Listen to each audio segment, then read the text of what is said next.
Some people think that our heart is our most vital organ. Actually, it's not. Our brain is. Our mind is a maze, a labyrinth of experiences from birth that creates the reality we live. God designed us to thrive on earth with joy through human interaction and relationships that shape and mold us. But what happens when those interactions break us and shatter the hope and the innocence we once held? How do we find our way home? How do we pick up the pieces? Can we ever be made new? There is hope for the brokenhearted because our Savior and Creator designed us to repair.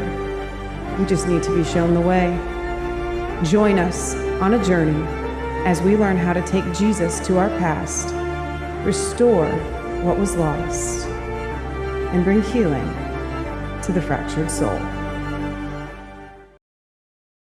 Hey guys, welcome back to Resistance Chicks. We're your hosts, Leah and Michelle. It's Tuesday, which means it's Healing for the Fractured Soul night, and have we got a show for you. You know, in the truther movement, we tend to throw out phrases like psychopath, sociopath, there's another one besides narcissist. I feel like there's one more that's like super, crazy. Besides Machiavellian, that's a little bit different. We tend to throw these phrases out because you see people like a Klaus Schwab or a Hillary Clinton or whatever, and you're like, well, clearly I don't exactly know what a psychopath is. I don't know what a sociopath is, but I know that they probably are it, right? They are the kind that could like order a hit job, not think twice, right? Mob bosses. These are the people that we apply these phrases to. Mm-hmm. Here's the problem.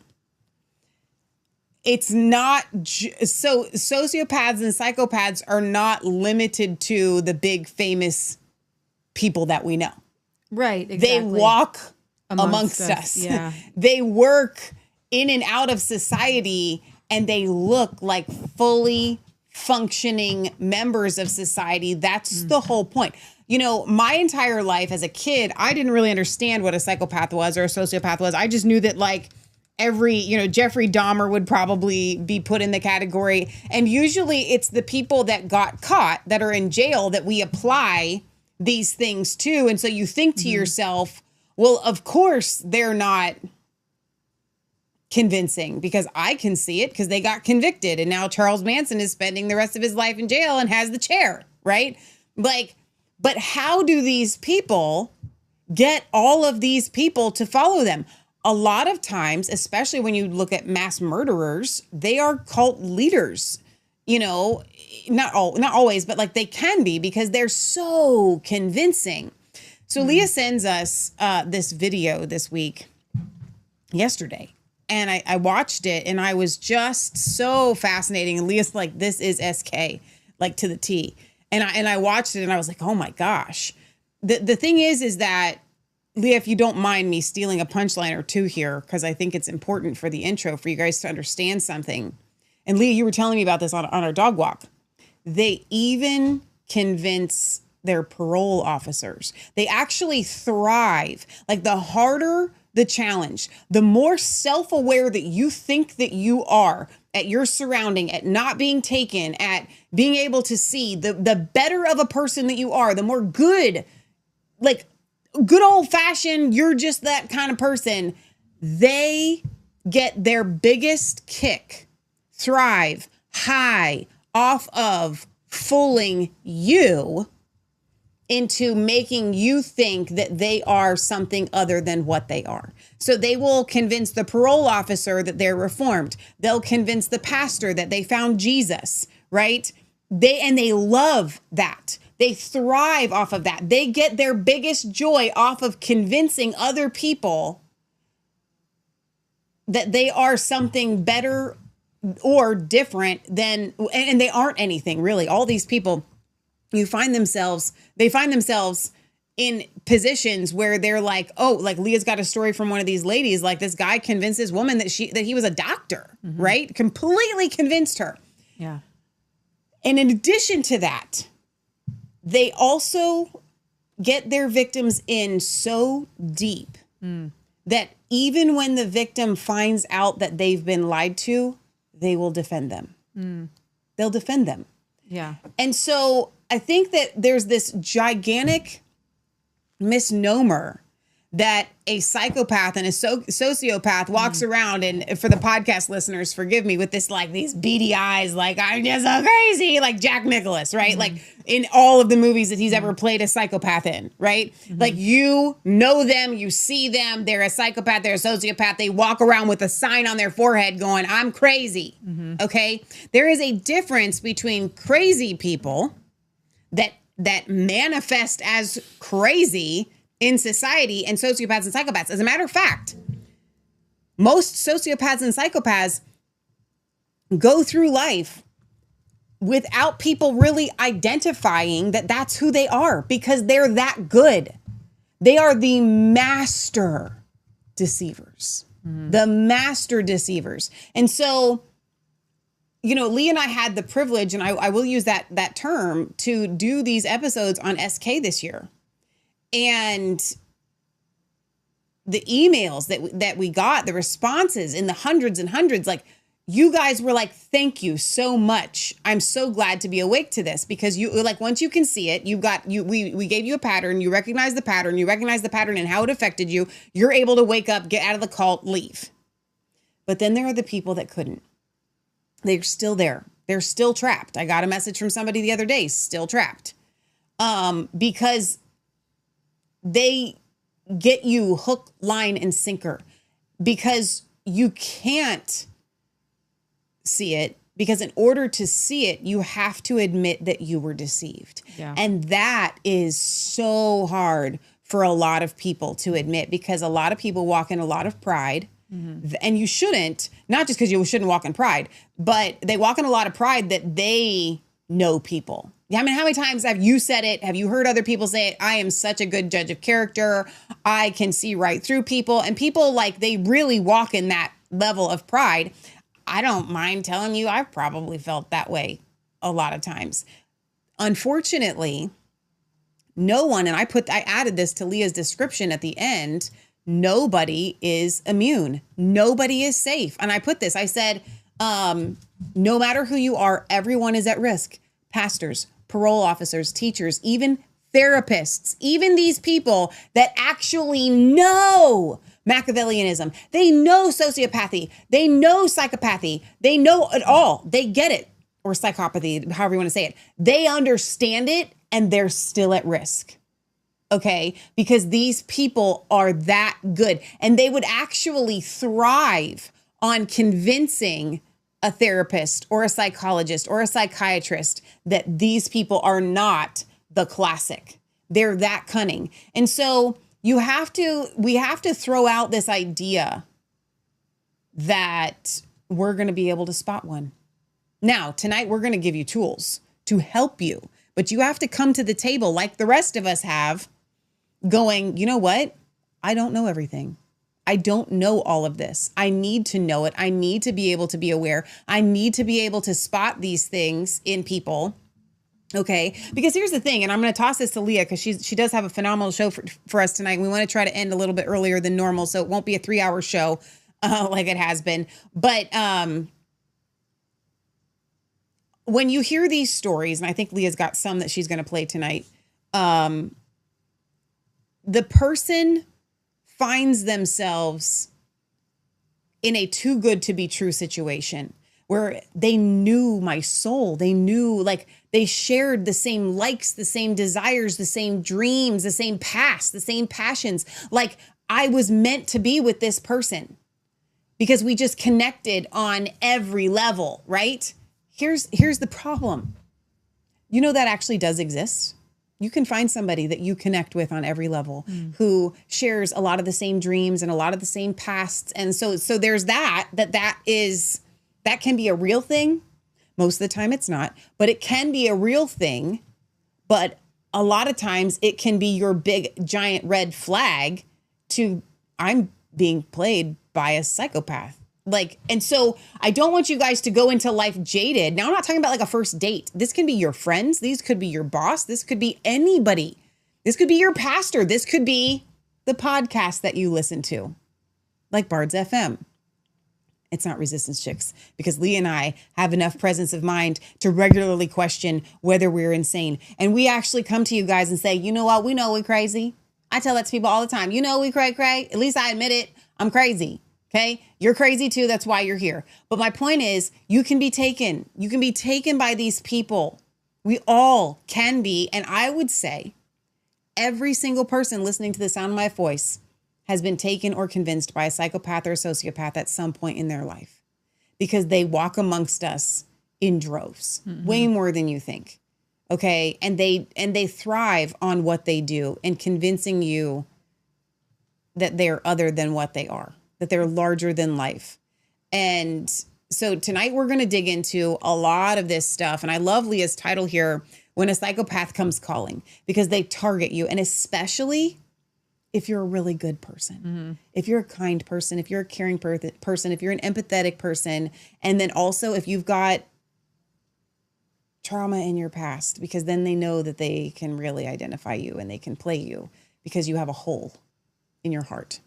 So please, please, please grab your pen, grab your paper, take notes. And speaking of pen and paper, we are going to be doing our first of the month giveaway for the 1st of December for our either Armor of God collection or Oil of Joy collection tonight. So if you have not won one of our collections, by all means, please send me an email at massfaith33@gmail.com. That's one S, MASFAITH 33@gmail.com. I'll announce this a couple more times throughout the show. We're going to be doing a giveaway for the book, the Prayers That Shake Heaven. Is that what it's called? And so we'll be doing 2 giveaways tonight. So please send me an email. And if you have one of our collections, I think that would be fine for you to enter just for the book. Just put in there, just book, at the email. And at the end of tonight's show, we'll do a little mail call and we will do that drawing for tonight. So Leah, take it away, Sam. So yeah, this show was inspired by a podcast I watched, just mesmerized. And I was like, well, I don't know. We're going to check the YouTube strikes because they're going to play kind of a lot of it. About psychopaths. And I really toyed with the idea of Scott Casterson, the psychopath. Okay. But then actually, because I do believe he is one, that I don't want to put his name in the title, because the end of every psychopath is that they murder their victims. Okay, not every one of them, but they don't let them go. They seek revenge. They seek revenge, yeah. It's actually not funny. It's not funny. Not a lot of these psychopaths, it's very dangerous. And I do want to be serious about this episode. I am super serious. I really can't laugh about Scott Casterson because he's a very dangerous person. Yes, he is. And I'm not trying. I don't want to scare anybody. And I don't want. Here's the thing. There's many reasons why I'm not doing shows about this guy. Okay, one is that he is a psychopath, in my opinion, and I believe he's dangerous. So to that, in a more serious note, I don't mind switching to serious. There are many people who reached out to us and told us their stories, but they were too terrified to let us tell them. But they don't know why. Why are you so scared? I didn't think that their story was that big of a deal. Right. One guy was just supposed to start up teaching people how to do money right. And he's absolutely terrified to release emails and going back and forth, and was like, I don't want anybody to know. Don't tell anybody. Don't tell anybody. But what's very interesting is the victims of these psychopaths do want people to know their story when that they have been pushed away by the abuser. Okay. When you're still in the circle, and it's very hard to get out of the circle, like you don't leave, you're pushed out. When it comes to these realms of what you would call antisocial behavior, if you're in and this person has targeted you, you're not leaving. You're pushed out. You're not leaving of your own free will because they got you. They know how to get you. They've already learned. They spend time learning you. They study you. They stalk you. That's the difference between, some people will say, well, what's the difference between a narcissist, a sociopath, and a psychopath? Well, from what I've been understanding in some of the research I've been doing, is that sociopath is actually an outdated term. Despite its use in the media and popular culture, psychologists say that sociopathy is an informal, outdated term used to refer to someone living with antisocial personality disorder. This is not what that is not a good label. No, that's good.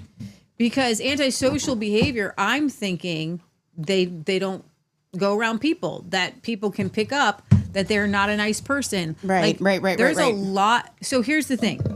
I would say narcissists are antisocial, but the way that psychology uses antisocial behavior, what they mean is lacking empathy. You don't care about society. Okay. It doesn't mean that you don't live in society. It doesn't mean the society doesn't love you. So in one of these cases, it was a minister, a high level church member who was a serial killer with a wife and children. And you'll see this, like a lot of men with wife and children, like the Golden Gate Killer. He killed a bunch of women. Then he married. He killed one more woman when his wife was pregnant at 7 months. He killed another woman when his wife was pregnant at 7 months again. And then when she had her the third daughter, he stopped killing. And so this particular psychopath, which, we can just say demon possession, I guess would be just as fine. He grew out of needing to actually kill. But when they went to go search for his home, and I think this is the same guy, it might be the same guy, it might be a different guy. It was on the same podcast. There were all these pictures of women who were dead, dismembered. Oh my gosh. Not dismembered, but like murdered. It was all the same woman. It was his wife.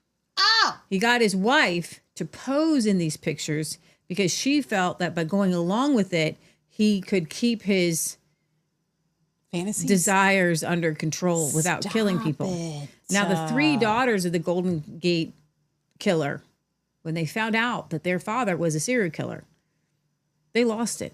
Oh my gosh. They had no idea. Oh my gosh. So I watched a video of a woman who said that she's a sociopath. And she says she was born that way. So I think that in some of these terms, they are the humans that use them. We are not all on the same page. Okay. And from what I've been reading, like I have one psychologist here who's going to say, this is the exact difference between sociopath and psychopath. I have an article here that says we don't even use sociopath anymore. And I've got a video of a woman who says, I'm a sociopath, but we don't use sociopath anymore. But here's me.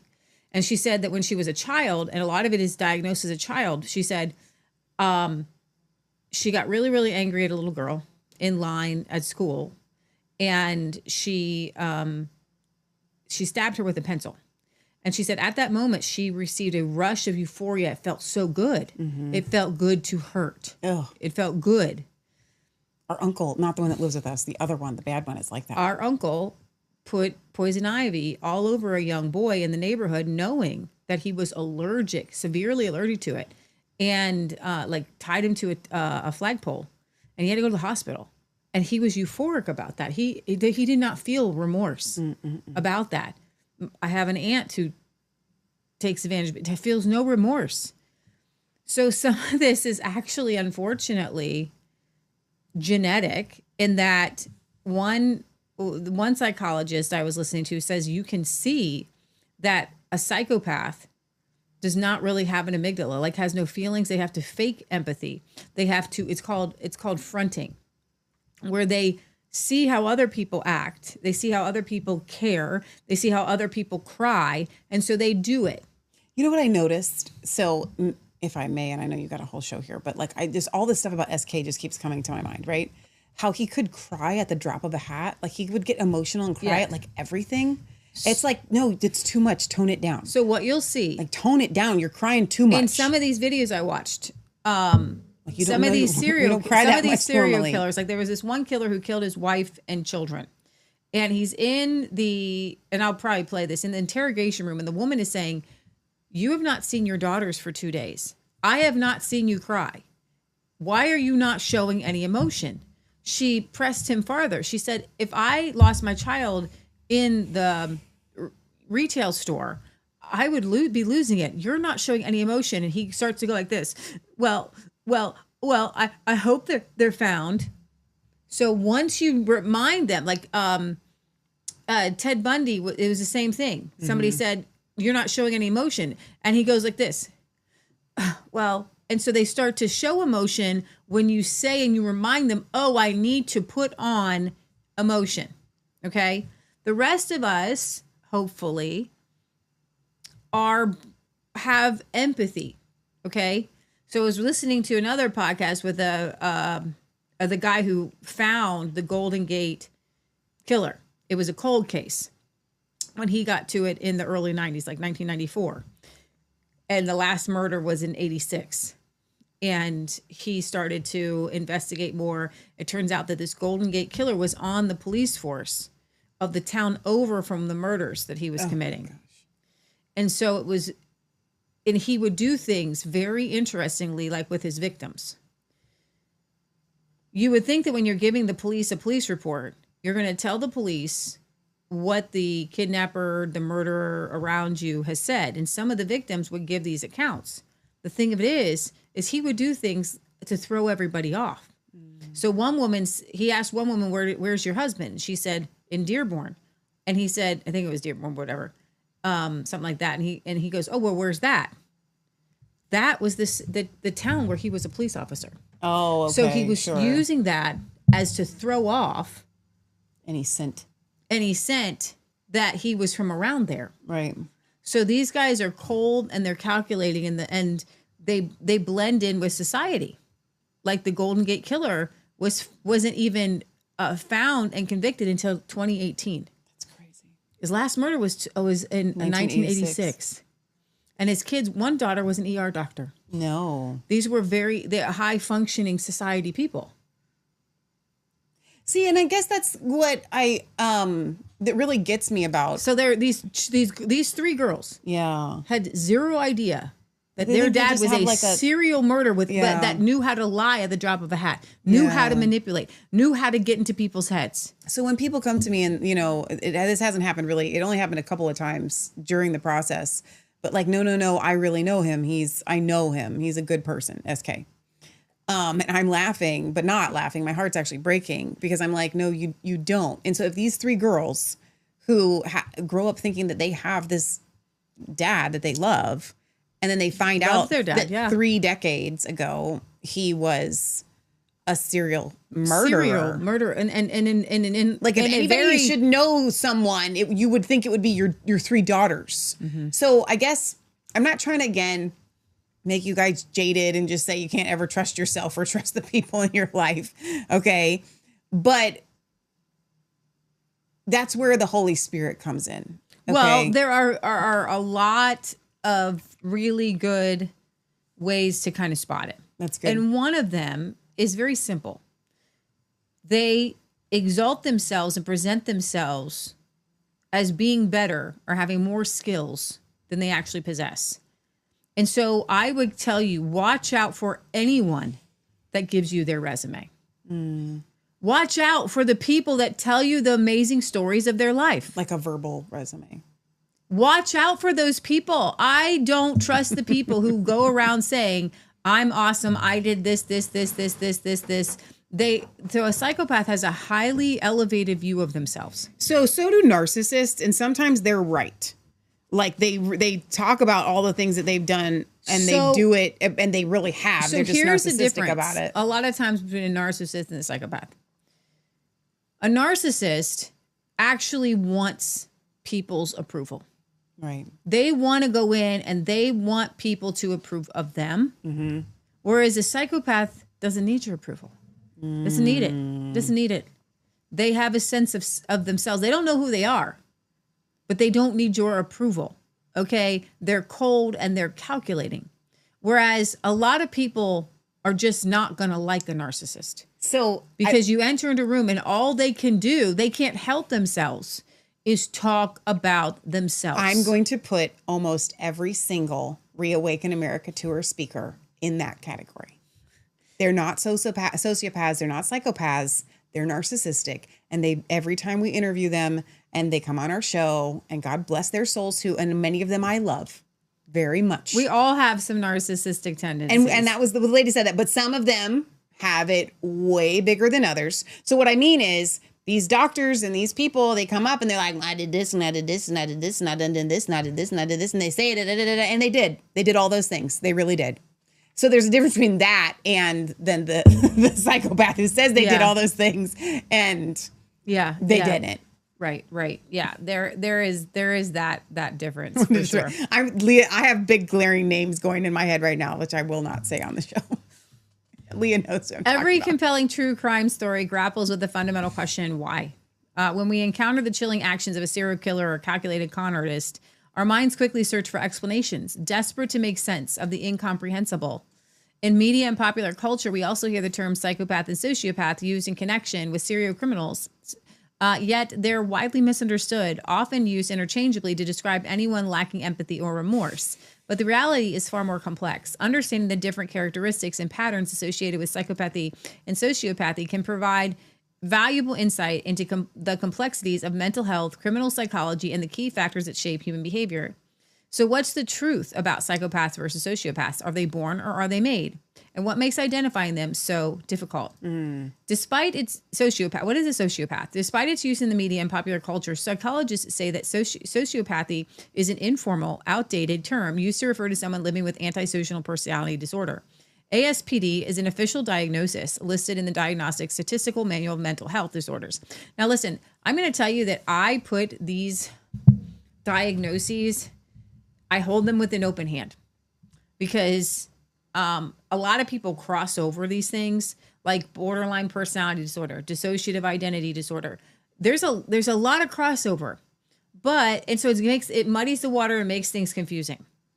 However, when you break something apart and you can say these characteristics may not describe all of you, but they describe part of you. Yeah. They don't describe all of a person, but they describe part of a person. So it's very interesting. The pattern of behavior is the same in a set. If a set of patterns come together and they get a name, that's it.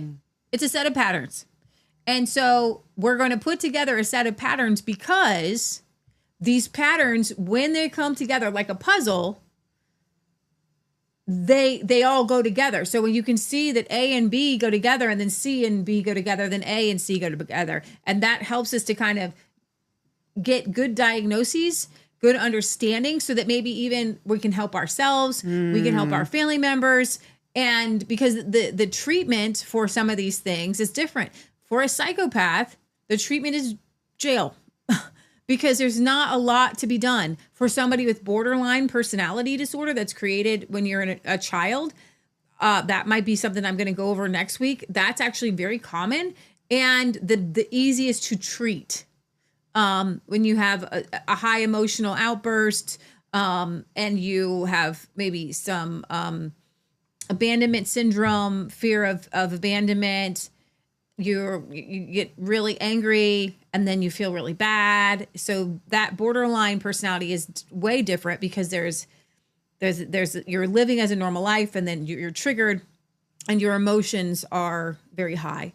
Then there are people with post-traumatic stress disorder, which is like one particular instance, like maybe you were in a fire or, you were in a mall where there was a shooting and you have post-traumatic stress disorder. Complex post-traumatic stress disorder is when you're living with the Taliban for years, or you're being molested over a long period of time, or you're living with an alcoholic. Complex post-traumatic stress disorder is when your amygdala, it never gets to come down. So you're in a mall, there's a shooting. It's a very traumatic thing, but you're out of that situation and you can begin to heal. Complex post-traumatic stress disorder is when those things are happening to you all the time or often. And you're never able to leave that situation. So it's complex, meaning your body doesn't know how now to react to situations. There are people who are born highly sensitive. And so if you were born highly sensitive and you were not taught how to use these emotions, and you need to understand, if you've ever been told that you're just too sensitive, if you've ever been told that you have too many emotions or your emotions are too high, you need to lean into that and you need to say, I'm not broken. but I can heal. Okay. So you're not broken. You could just be born highly sensitive. And so if you're a highly sensitive child, that means you're actually pretty empathetic. The problem is that highly sensitive children are usually highly sensitive to negative emotions. If you're a magnet, you're going to pick up a lot of metal. Yeah. And if your parents and your grandparents aren't around you to where you're constantly safe and you're growing, and I'm safe. I know how to deal with these emotions. I know how, okay, it's a good thing that I'm highly sensitive. That means I'm very sensitive to other people's feelings. It means when somebody's crying, I feel that. Okay. So you need to embrace being highly sensitive. But the problem is if you don't understand how to use that to be a blessing to yourself and a blessing to others, okay, then you're just going to be stuck feeling a lot of emotions a lot of times. Okay. These are what I would consider in the normal category. I'm normal. I'm okay. I can be helped. I can be healed. That is the essence of hopefully all of you who are watching now. That's good. If we have psychopaths, God's coming for you. No, I'm not even kidding, because the psychopaths to me are those like demon possessed people. They lack any sort of feeling or empathy. I do believe that Jesus can come, but I was listening to a woman say that even those psychopaths who meet God in prison, when they are released, they will go back and do the same thing. So they never met God. They never got radically saved. They never got filled with the Holy Spirit. Can God change everybody? Absolutely, he can. Okay. But we are talking about needing a bona fide physical miracle when we're talking about psychopaths. And it can happen. Okay. You know what I think about is News Unit. We had this stalker channel early on in our show, like 2018. And they found us, and at first they were kind of friendly. Like they wanted to like our show. And then all of a sudden there was like 3 hosts, and they were like sloppy, gross men in their basement. It was just weird. And they would constantly pick apart our show and pick apart us. They made their show all about picking us. apart our show. And they even made rape threats and death threats. And then we had another viewer at that time who was like, dude, I'm just going to contact the FBI. We were not going to do that at the time. And I did end up having to talk to the FBI because they called me about it. I think that the FBI must have contacted these people because it stopped. It was in their show. Like they said it on the internet. It was open. Yeah. But the idea like that they could laugh and joke about raping us and killing us and stuff. It was so weird. To me, that's what you would expect. See, here's the thing. That's what we all would expect when we think psychopath, right? The problem is that is, I'm sure it fits into some sort of category, but these people that we're going to talk about here tonight are not the kind that will just openly say the crazy thing. They're just going to do it. So I actually fear less the people that would say it out loud than the people that like pretend like there's something and then the next thing you know. Yeah. So psychopaths tend to be highly manipulative and charming, taking steps to blend in to society and avoid detection. While they can be impulsive, they typically employ a more cold, calculated approach to their actions. Long game. They're less likely to be reactive and can keep up a facade of normalcy for long periods. Sociopaths, on the other hand, tend to be more erratic, impulsive, and chaotic. News Unit. They may experience emotional outbursts, including fits of rage or anger, making it more difficult for them to hide their antisocial tendencies and to fit into society. Okay? Research often suggests that psychopaths generally lack emotions, including empathy and a moral conscience, and may struggle to recognize emotions in others. However, they can imitate emotions to manipulate others, making them particularly dangerous in positions of power or influence. They think that you're crying because you're manipulating. It's a strange way that they view the world. That said, research into notorious murderers with psychopathic personalities such as Jeffrey Dahmer and Denise Nielsen found that a key driver for their violent behavior was pain, loneliness, and a deranged attempt to connect with their victims, though there are some possible exceptions. Experts generally agree that sociopaths, unlike psychopaths, do have a sense of right and wrong, but will act out against them and try to rationalize their actions. According to research, psychopaths struggle to form healthy attachments to people and are more likely to have an avoidant attachment style.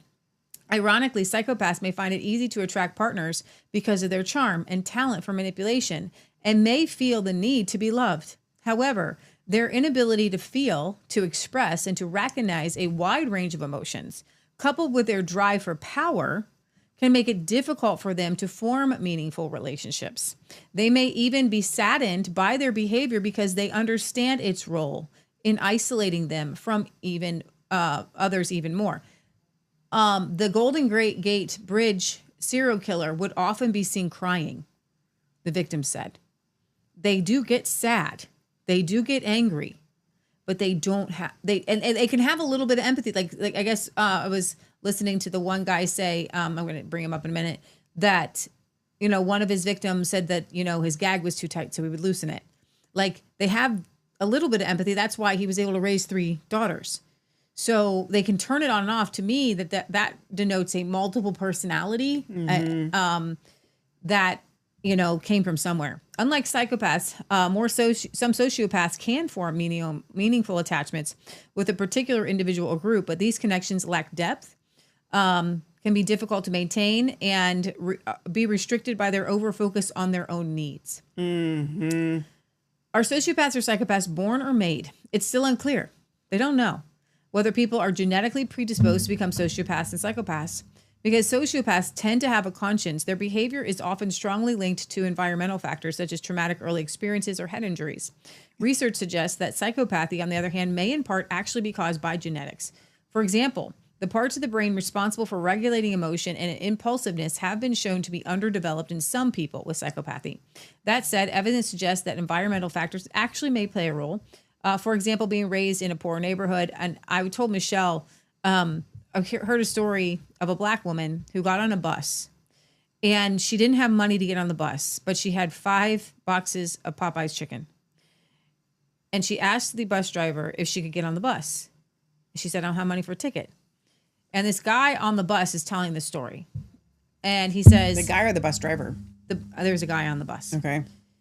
And she says, this big old Black lady, and she's got 5 boxes of Popeye's chicken, and she eats the whole thing, but she doesn't have money for a bus ticket. When it's time for her to get off the bus, she goes crazy and throws these empty boxes of chicken all over. Like chicken bones. All over the bus. That's nasty. Like, she's either a sociopath, she's a psychopath. She has no emotions. And when you look at the Black community, these are made, not born. Mm-hmm. The Black community had less divorce than the white community. When you start to remove the father, you're underdeveloping emotional development. You're not teaching children how to have empathy. They have the survival of the fittest. And I see a lot of these inner city kids turn into gang members, turn into, they lack empathy. They lack the ability to think, to feel, and they become thieves. It's a So you know where else you see it? And we've known several people who, because they have such big hearts, they were foster parents. Yes. And they end up with these children that, in my humble opinion, are psychopaths. And they cycle back into the program because the people can't handle it anymore. Like they think that you can just love a child to health. If the child has not developed these types of traits, then you actually their brain. So borderline personality disorder, Leah tells me, is one of the easiest things to heal. Mm-hmm. So I believe that that's one of those ones you could probably love a child through borderline personality disorder. But if this child has now entered into sociopathy or psychopathy, depending on how you want to say it, that's when only, and I don't want to sound like nihilistic here, the power of God and a miracle is going to heal this child. And so what does society do with the fact that we are creating? To answer the question, in my opinion, I do believe there is a genetic component, but I think that the bigger issue are the ones that are created. Mm-hmm. Because as a society, we could avoid this. Our society just, unfortunately, because we have these broken homes, and if you don't have 2 parents and... we're talking about way different personalities. A psychopath has charm, blends into society. The big Black girl with the chicken ain't blending into society. Right. She has a different mental disorder. No, but and I'm trying to be very careful here because I don't want to bring up the one story that I'm thinking of that Leah knows because I love this family and they watch our show. But sometimes your children do have charm. Yeah. You know, these children. Yeah. That Well, you're dealing children with. can, but I'm saying by and large, when you go downtown and you're walking past, they're going to bump into you. You don't want to see these people. You don't like them. Right. Then they don't like you, and you can Now, you feel said it. that is oftentimes kind of a difference between, even though we're not using sociopaths anymore, they Like say a sociopath the and a sociopath psychopath. is the kind that like they got the issue, but they don't blend in. And then you've got the one that blends in. And so my point is that, you know, we're talking about adults, but unfortunately, like, what do you do with the kids in foster care who literally have already been turned into a psychopath I guess or a sociopath? Those are good questions, but I'm looking at a lot of these behaviors, and at least as they grow older, they're able to be charming, even as they get older. But in their younger years, they will set things on fire. They will hurt animals, things like that. Right. All right. But I do believe that you can heal. I mean, our friend Jimmy, used to do, and he's crazy completely things. set He used free. to put cats in a mailbox. Yeah. and blow them up. And he's, filled with the power of God. It's important to note that television portrayals of psychopaths and sociopaths as inherently violent distort the clinical reality, and not all people that are sociopaths and psychopaths are actually violent criminals. One study even found that some people with ASPD and good impulse control have gone on to be more successful than their peers. Your CEOs, your billionaires, your millionaires are most likely psychopaths, because the only way they can get there is by lacking empathy and feeling. You got to be able to walk all over the little guy. You know, you do things to look good. You do things to charm people. The crazy thing about these psychopaths is they will get people to defend them. They are able to truly get people to love them, to fall in love with them. They can get the parole officers on their side. They can get people. I mean, O.J. Simpson. No, it's so true. O.J. Simpson has gotten people to defend him. If it don't fit, you must quit. They got people to defend it. There are people who still believe that he's innocent. He's a psychopath. He killed his wife. Okay, he raped women. Did he? Purportedly. I didn't know about that. Charles Manson, Ted Bundy, Bernie Madoff, the banker. There's the I don't know those other names. I don't know these other people. Psychopathy and sociopathy are difficult to diagnose because they're not official clinical diagnosis. Instead, are a part of a spectrum of antisocial personality disorder. Traits associated with these conditions, such as superficial charm, manipulation, lack of empathy, impulsivity, can be easily masked, making accurate assessment challenging. So repeatedly being deceitful, repeatedly breaking the law, being impulsive or incapable of planning ahead, being irritable, aggressive, reckless disregard for their safety or safety of others, being consistently irresponsible, lack of remorse. So there are some treatments, cognitive behavioral therapy, and even medicine, but it's an interesting road. Let's put it that way. All right. Where is it? We're going to go over here. I think chilling. This is from Science Focus BBC. Chillingly cool, collected, cunning, and clever. Is this the perfect description of a psychopath? For most people, Hollywood movies and popular culture generate such images of psychopathy. Be it Anthony Hopkins or Hannibal Lecter in The Silence of the Lambs, or The Psychos, Norman Bates. Such characters dominate the public's perception of the psychopath. But how close is this popular image to reality? The term psychopath originated in the 1800s from the Greek words psych and pathos, which means sick mind or suffering soul. Psychopaths might be better conceptualized as people who are dissociated, says criminologist Robert Blakely. In other words, people who are detached from their own emotions and the emotions of other people. Consequently, they just don't feel much. If they see a person in distress, psychopaths don't feel the distress themselves, so they have less emotional incentive not to harm people. Blakely believes that this dissociation can arise from inheriting an oversensitive perceptual system. If you're very sensitive to visible signs of distress and anger in other people, then seeing those signs could become overwhelming, sometimes for sensitive children. Well, scripturally, we could look at the Good Samaritan, that story specifically. So you see that, several people passed by the man in the ditch, but it wasn't until the Good Samaritan saw him that he, decided to help. So, we do have actually scriptural basis for heartlessness. That's good. Yeah. One way to identify a psychopath is to study patterns in their relationships. Psychopaths generally cannot sustain long-term relationships. What they will do, they have short periods of intensity followed by detachment, and they tend to define their close interactions. While in a relationship, their behavior is likely to be highly manipulative and selfish, and their needs always come first. Not all psychopaths are violent criminals, but most present a threat to our welfare at some level, to one's self-esteem, peace of mind, health, financial being. There are many theories behind why psychopaths are the way they are. Some believe it is nature, genetics, or that cause psychopathy.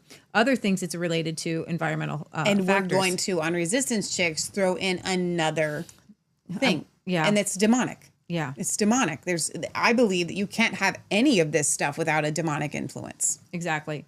So I want to start with this one. No. Is that the one?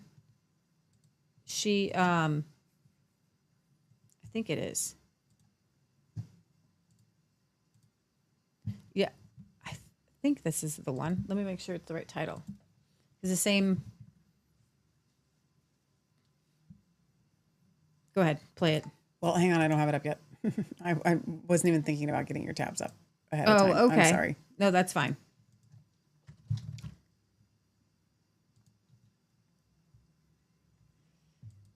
So in watching this particular video and learning about psychopaths, I want you to just be led by the Holy Spirit and recognize that while we are trying to diagnose and find real answers, we're not professionals. I'm not here to diagnose anybody. No, but we want you to be able to diagnose the people Right. in your life as dangerous if that's what it's coming to, right? That's the whole point. All right, let's see. Here we are. Okay, let's play this one first. Most psychopaths have these 3 traits. Oh, you can play this one. That was not the one by this. You can play that one.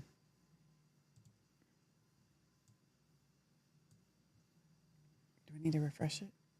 Maybe. To spot a psychopath, and I am pretty attuned to this now, and I guarantee that you know at least one if you know 100 people. In fact, you probably know around 3. And certain jobs do kind of entice them in anywhere where there's a hierarchy of power. So policing, academia, the medicine field, think of surgeons, pilots, anywhere where you can get a lot of power over other people. They're often very charming, very charismatic, but ultimately self-entitled, and they have 0 empathy for other people. And if you know one, my advice is to spot a psychopath. So again, just while this thought is coming to my mind, and this is not a show about SK, but unfortunately he's the, in my humble opinion, I don't even care about being sued for libel at this point. When I look at the heartlessness of like the emails that I got that just left me reduced into tears because of people saying this is what he did to me, like it hurt, and he did not care at all. He fronted that he cared for all these other people, but the vast majority, he just did not care. Like you couldn't do the things that he's done if you actually had a heart and cared. So that's what goes to show, like the rest of us don't have to pretend to care, right? Sometimes we get too overwhelmed and we miss being able to focus. But if we actually could focus on what was in front of us, we would care, right? But like this person hears the story and doesn't care,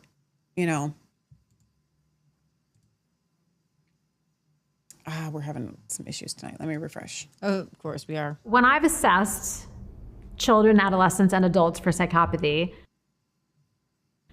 there are certain things I look for that suggest to me the person is genuinely psychopathic, that I think could be useful for people to know. The first one is that they tend to be antisocial across a whole range of domains. And by antisocial doesn't mean that like they just don't get along with people.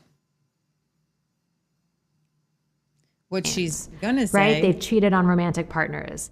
It means when she says antisocial behavior across cheated in a bunch of professional places, settings, or maybe in school or in a sports setting. Right? It's not just one thing or one domain. It's you see unethical and antisocial behavior across domains. They tend to show signs they think they're better than other people. They tend to believe that problems in the world are This is a really good one. I wish it wouldn't be breaking up. We probably always have other too many people's tabs faults. open, Other people are dumb. Other people are ignorant.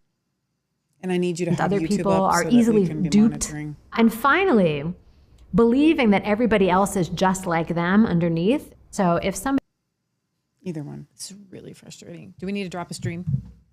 I don't think seems that to would help, believe that actually. everybody is actually fundamentally selfish, if they think that's true of people in general, what they're really telling you is what they're like. When I've assessed children, adolescents, and adults for psychopathy, there are certain things I look for that suggest to me the person is genuinely psychopathic, that I think could be useful for people to know. The first one is that they tend to be antisocial across a whole range of domains, right? They've cheated on romantic partners. They've cheated in professional settings, We're or maybe playing in this again to school see or if in a we can sports get through setting, right? It's not just one thing or one domain. It's you see unethical and antisocial behavior across domains. They tend to show signs they think they're better than other people. They tend to believe that problems in the world are always other. Jesus, please help our show get going tonight. We command the demons in the internets to stop trying to stop our show. Other people's faults. Other people are dumb. Other people are ignorant. Other people are easily duped. And finally, believing that everybody else is just like them underneath. So if somebody seems to believe that everybody is actually fundamentally selfish, if they think that's true of people in general, what they're really telling you is what they're like. Okay. When I've assessed, Can we break that down a little bit? I am going to break that down. Okay. There's a couple of things that I really felt like were highlightable there. I guess because I just keep thinking about SK, like how he would always say, like behind your backs, you guys listening to the show, he would talk about how dumb you are, how stupid you are, how gullible you are. Let's go over those three things she said. Okay. She said that they think that they are better than everybody else. Mm-hmm. They think that their problems are everybody else's problems. And they think that everybody else is like them and selfish like them. So in there, they really truly think that they are better than everybody else. Right. That they're smarter than everybody else. Right. And SK, in all of my conversations with him, he is smarter and better than everybody else. And you just think and you nod your head, and because he had a lot of charm. Now, I would talk to like Condi or other people. He charms certain people. Psychopaths target people who they know that have a certain set of characteristics.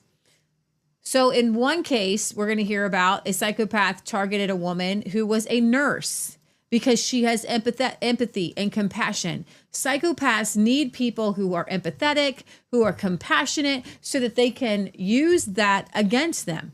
All right. And then they will pretend to be empathetic or compassionate themselves. Like one guy, he pretended to be a doctor, but he wasn't a doctor, to kind of, look, I'm an empathetic person. I'm a good person. He ended up being a psychopath.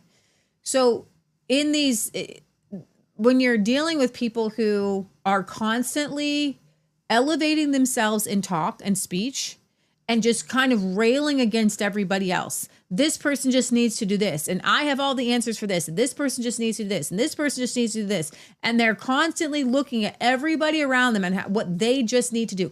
Every conversation with us and SK was him talking about somebody and what they needed to do.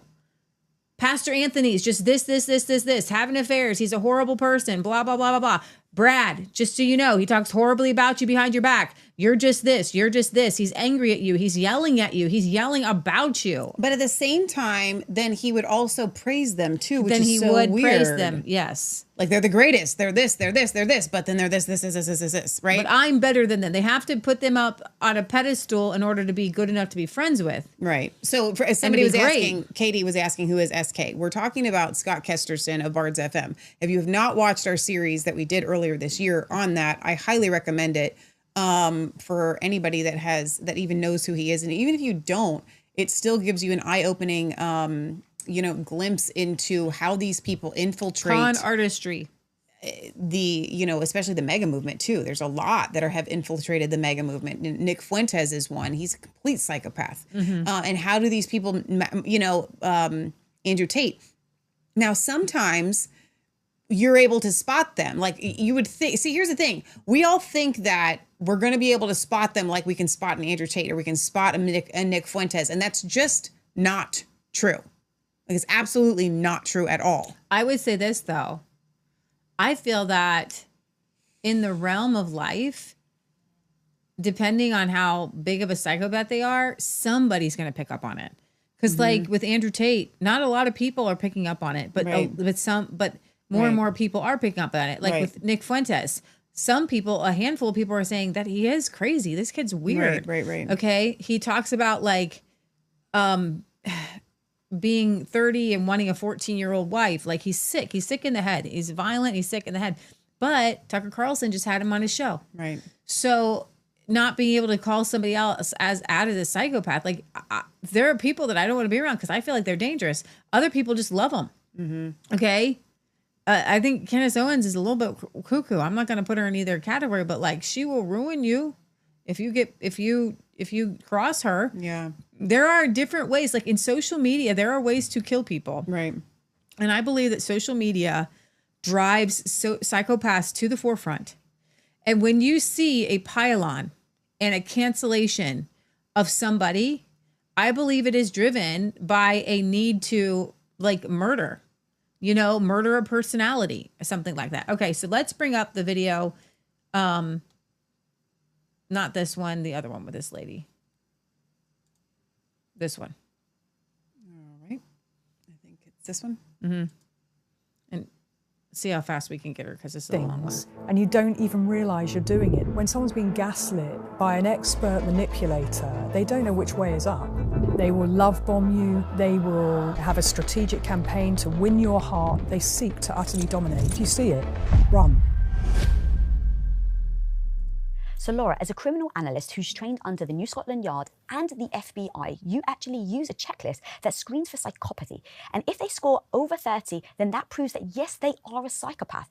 So what is on that checklist and what are the telltale signs that we need to watch out for? Yeah, I mean, there are two checklists. There's one that's called the DASH, which I created in the UK, and that's the Domestic Abuse, Stalking, Harassment and Honour-Based Violence Risk Checklist, and that's what is used when there is a report of domestic violence or coercive control or stalking or honour-based violence to police. But actually anyone can use that checklist. It can be used by victims themselves. So that's once you're in a relationship.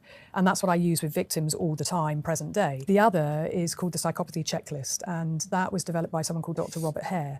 And when I started working cases of serial rape, murder and abduction in England and Wales, and I ran the homicide prevention unit, that psychopathy checklist was important for indirect assessments and understanding, because we know that those serial killers, what we would now call coercive control, there are traits, there are things that we can see, but we have to be looking for them. So, my top number one thing that's actually not on that checklist, ironically, is power and control and coercive control. And the key thing that motivates them is power and control. They seek to utterly dominate. And actually their whole psychopathology is dominate or be dominated. And that's how they understand the world. That's how they move through the world, and they see people really as just objects to be dominated and to be used for their own gain. So their needs are the most important thing to be met. So that's what you're looking for early on in a relationship. And so that is very key. And that's usually right off the board, but psychopaths are looking for people who like to serve. Mm-hmm. Do you like to serve? Are you a minister? So when Scott first saw us, what we didn't know was that he was using our need to be a minister against us. The same thing he used with Brad or anybody else, Brian and Alicia. I'm listening to you. No, you're listening to learn things from them. What can you gain from them? But again, in all of our conversations, even one of the reasons we haven't done many more shows about him, because I'm tired of him taking up oxygen. However, that is who he is, and he needs to be called out as the psychopaths. They don't do anything without a reason for it. The rest of us, you're going to give to somebody because you care, and then you're not going to think about that person. No. A psychopath gives you something. He's doing it because he wants something from you, or he wants accolades from people around him. Okay, look what I did. Oh, look how much money I raised for this person to get our furnace or whatever. We did it, but I did it. I'm awesome. I'm praying. I'm this, I'm that, I'm this, I'm that. So anytime he's giving or kind to psychopath, is going to be doing it for himself. Now, right here off the bat, can women be psychopaths too? Yes. But a male psychopathy is going to be sexual, physical, financial domination, whereas women are wired differently. So they're not going to be the serial killers that get off on just actually physically necessarily doing harm to people. There are those, but like the actual serial killers, you're only going to see those in women who are serial killing men to get their money. Like women have different motivations. Women don't necessarily get with men to try to rape and dominate and kill. Yeah. Women want money and then they kill.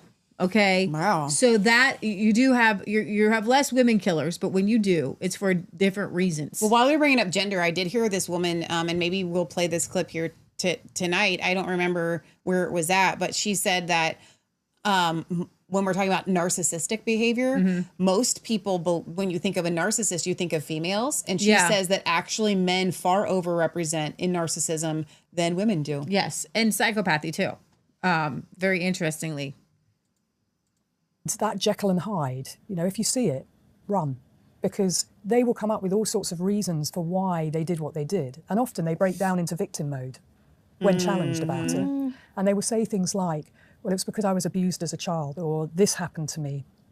And the woman will listen, and she'll then start feeling sorry for him, and she'll go straight into empathy mode, and she'll now be comforting him rather than standing her ground about the thing that he did that upset her. And you know, Scott Kesterson was abusing the Cantrells for months, weeks on end. Okay, wouldn't talk to them, silent treatment, in a behavior that you and I would never tolerate from anyone. He would hide from them. Christine would try to talk to them and find him. He would literally go and like hide inside of a barn, and they would wait outside of the barn to talk to him, to talk something through with him, and he would not come out. That's psychopathic behavior, okay? Well, it's not that they would like wait outside. No, she said they would wait outside waiting for him to come out, and he would never come out. But it wasn't like they were standing right outside the door. It's like where the property was. It's like they could watch, they could see, like, but he just wouldn't come out. And then, like with the voice message that I have, when he's so angry and he's pulling out, he doesn't want to be around the Cantrells, and he has to go back to his property, but he doesn't talk to them. He goes, he ignores them, he's angry, he's seething. He almost hits his gate on the way out per his own testimony and their testimony. And then on the way, he goes straight to Brian and Alicia Derrico, and I have it on recording and we played it on our show, where he gets through the weekend and he's doing a great thing. But his first initial stop off with Brian and Alicia, he's like, I need help. Demons in me, and I quote, want to harm Christine's baby in her womb. When you now put in demons attacking you, you're the victim. No. You're a psychopath who wants to harm. If you're having thoughts of harming a pregnant woman's baby, you're a psychopath. We're going to throw out Christianity for a minute. And guess what? Christianity and your whole demons attacking me thing is not going to hold up in a court of law. Demons made me do it is not going to hold up in a court of law. Demons made me want to kill somebody is not going to hold up, and it's not holding up in my court of law. And the other video that I watched said, watch out those who can harm and kill animals. Oh, wow. And Scott killed a very loving dog. When I interview those women, they don't even know how they got there or how he flipped that script. But before they know it, they're now on the wrong foot. They're now comforting him, and the other thing has gone away. Brian and Alicia are under a big know spell. That's what's going on. So the early identification and intervention and prevention starts straight away. And look, I never want to wait for things to escalate where the police are involved. But when I psychologically autopsy cases, I always say, tell me about how you met. And they then start to describe. They might say, oh, it was 10 years ago. And I said, well, tell me about that. And what I often find is that they've been targeted. So the setup is very important. They are trying to figure out who's compliant, who's going to be malleable. And of course, women, girls, we're taught to be compliant and we're taught to be polite, we're taught to be malleable. But there are certain women who are even more empathetic and malleable. So I'll give you an example. Everyone's heard about the case of Dirty John and Deborah Newell. I hadn't. It's John a UK Meehan killer. Was a psychopath. He's somebody who I indirectly assessed. I spent a lot of time analysing his life and how he targeted women. He met Deborah Newell and They met on a dating site, and she felt he was too good to be true. He ticked many boxes for Deborah, and he ended up being a very coercively controlling and dangerous man, but he didn't present as that to begin with. And they ended up getting married very quickly, no real checks and balances in place. He kept pushing the relationship, and they did marry within months. Her daughters were against it. They didn't feel John was who he was claiming he was. He was making out he was a doctor, and one of the daughters didn't buy it because he had dirty fingernails and his scrubs were always dirty, and she'd worked in a medical setting and knew that that was a big no-no. So when she realised that there were red flags and that he was dangerous, and the daughters had hired a private investigator, she was already in too deep, but she disappeared herself for 6 months. And she lived out of hotels, she wore wigs, she had different cars. But what she didn't bank on was that he would target her daughters, and that's what he did. And because he couldn't get to Deborah, he was going to seek revenge on her by going after the people she cared about the most. Now, ironically, it didn't end the way that John thought it would. He had a knife, he intended to kidnap Tara, and she unbelievably fought him and won. And she ended up putting a knife through his eye and killing him. So when I first spoke to Deborah and said, you called it coercive control, Laura, you said, and you described to a T my life, me, what was going on in terms of what he did to me, but also him. And you gave me my dignity back because people kept blaming me. Why didn't I do this? Why didn't I do that? Why didn't I protect the children? She said, I'd love to meet with you and just understand how you knew all the things that you did. So I did meet with her, and I asked her, tell me about that first date. And she said, I met him on this dating app. He was too good to be true. I mean, we go on this date. He's the perfect gentleman. We're talking. And I said, how much talking did you do? And she said, I talked a lot. And she sort of laughed. She said, he was a really good listener, Laura. And that's one of the things that I really valued about him. And I said, oh, why? And I knew what was coming. And she said, because in my previous relationships, when I was married before, the men didn't listen to me. I said, did you tell him that? She said, yes. I said, did you tell him about all your previous relationships? And she said, yes. And I said, and did you tell him what you were looking for in a man? And she said, yes. And then I knew she'd given him the blueprint for everything she was looking for. He just became and embodied that. Now, I don't want to throw you off, but listening for men is a skill that is learned. It doesn't come naturally. Mm-hmm. And quite frankly, I am jaded at this point. And if you are a male and you are a really good listener, or you seem to care, I don't trust you. I don't. Because that is not a male quality that comes naturally. Now, Neil Peterson is the exception to the rule because he had sisters. Well, no, but see, even Neil, God bless Neil, he doesn't sit and listen. He's quick. Tell me your story. I'll give you an answer. We're going to move on. Yeah, he is a man, and men are like, give me it quick. Let's get an answer. Let's move on. But I'm just saying Neil does more than most men. But I said, right? It's not, Neil is not the exception. He is the rule. He works at being a minister. Mm-hmm. I know he stops to try to listen to people. Yeah. Because it doesn't come naturally. So what I'm trying to tell you, ladies, we have different communication skills. Sure. Than men and women. Men do need to talk. And it's good if they can listen. But it doesn't necessarily come naturally. And it's just like with you and I, any sort of masculine traits that are good and godly, we have to work at, like being protective even, or going out and killing a chicken, like a lot of things on the farm, I have to learn and acquire those abilities that don't come naturally to me in my gender roles that God has given me. But you can acquire them, and you should, okay? And men should acquire skills, but it should be an acquired skill and not something that seems to come all slick and naturally, okay? So what happens with psychopaths is they are only listening to you to garner ammo and information and data, just like a detective. When a detective knocks on your door, they're not there for a conversation to see how you're doing today. They're there picking out every little thing about you, and they're writing it down to use against you, okay? Or to rule you out. So psychopaths, when they're the psychopaths need a lot of victims, and they need to move from victim to victim, and they're always setting up and ranking victims. And so they're like, I've listened to this person has empathy, compassion, easily manipulated on certain areas, or maybe I can manipulate them here. Maybe my skill set. Psychopaths are not just out there. If they're trying to garner you in a relationship, versus just murder, by the way. Okay. So a murderer psychopath is going to look for different sets of weaknesses. Alone, in the woods. Okay, right. You know, but let's just be clear. The murderer psychopath is not as prevalent as the rest. Like, no, that's easy. It's easy. The easiest one to talk about, I think. Right. But what it does, we're talking about like psychopaths in relationships with their family and friends and relationships. They're cold, they're calculating, and they're listening and they have a set. They're going to bypass a whole lot of women, a whole lot of men. Psychopaths actually don't just target women, even though this is the subject of this particular podcast. I wanted to be clear. When I was talking to Paul, I said, Scott targeted Paul. Scott has targeted the Rick in Montana. Scott targeted Brian and Alicia. Scott really, the best psychopaths know how to target both men and women. Oh, sure. And they will listen to both men and women. But here's the thing. All of those men, Brian with Brian and Alicia, Rick, Brad and Cantrell, all of those men have something in common. They want to be ministers.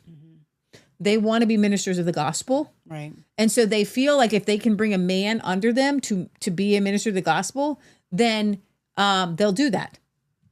And so that was their weakness, is being a minister of the gospel. Literally ticked every box for her because she had handed over the blueprint to him. And that's a very important lesson to girls and women when you go on dates. Don't overshare. You don't want to talk about everything that went wrong in previous relationships and give them all this information that could potentially be weaponized. So that's always the first golden rule of preparing to go on a date, and be clear what your goal is. And it shouldn't be to overshare and give a blueprint to somebody about everything that you're looking for in a future partner. So unfortunately, they have no moral code at all, which means they have many more options available to them. And they have more options than you and I do. Sharon Proctor says, my ex killed my daughter's rabbit. While burying it, as she was crying, he said to her, now you know how it feels to have the pet you loved killed. Oh my gosh. What will you do for me is the answer you get every time you ask them for anything. I wish high school and Sunday schools showed the video of how to spot a sociopath or psychopath. These people are too charming and often push for marriage. They lack empathy. They lack being kind. Their loving are their source of what they feed on. Wow. I'm so sorry, Sharon, that you married somebody who would kill an animal. And here's the thing. Men who would kill an animal to hurt someone would kill a person. You have to know that. And that's very scary. And you know what's super interesting is Susan, the dog breeder, in the SK she situation, she said the same thing. Anybody that would kill an animal in cold blood like that, like what would they do to a human? They would always kill a human. Yeah. That's what they're looking for, dominate or be dominated. And if you're going to expose someone like that, you better know what you're doing, because they will come back at you and they will scorch the earth.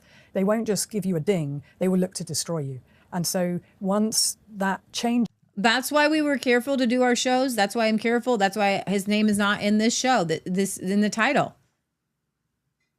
That dynamic, and they see that you see them or you understand, they get into that scorch the earth mode. And that's when it's very dangerous, actually. It's not just about being wronged. It could be your life is in danger. So that's why the work that So Scott Kesterson, he stole money from a cancer victim. He was arrested. He went to jail for this. It's a real crime. Right. That he actually served some jail time for. And he's rewritten. And he's rewritten the crime in not a coherent manner, by the way. And so when Michelle told him that I was on to this, that other people already knew, it wasn't hidden, it's all over the internet. What did he say?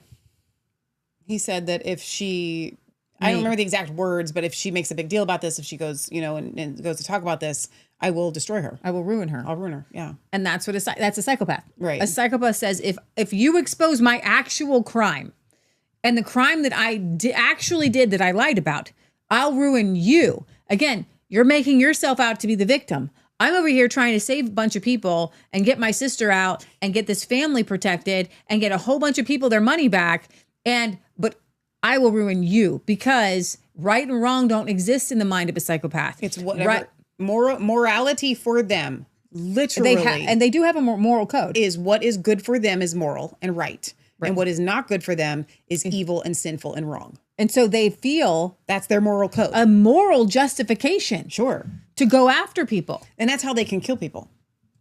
I do, and with the Dash in particular, it's a life-saving checklist, and it gives the victim permission to tell us what's going on, because often they feel shame and blame and judgment and all the things that keep her entrapped, and the perpetrator knows those things, so he will use all of her biggest fears as leverage to keep her quiet and keep her controlled.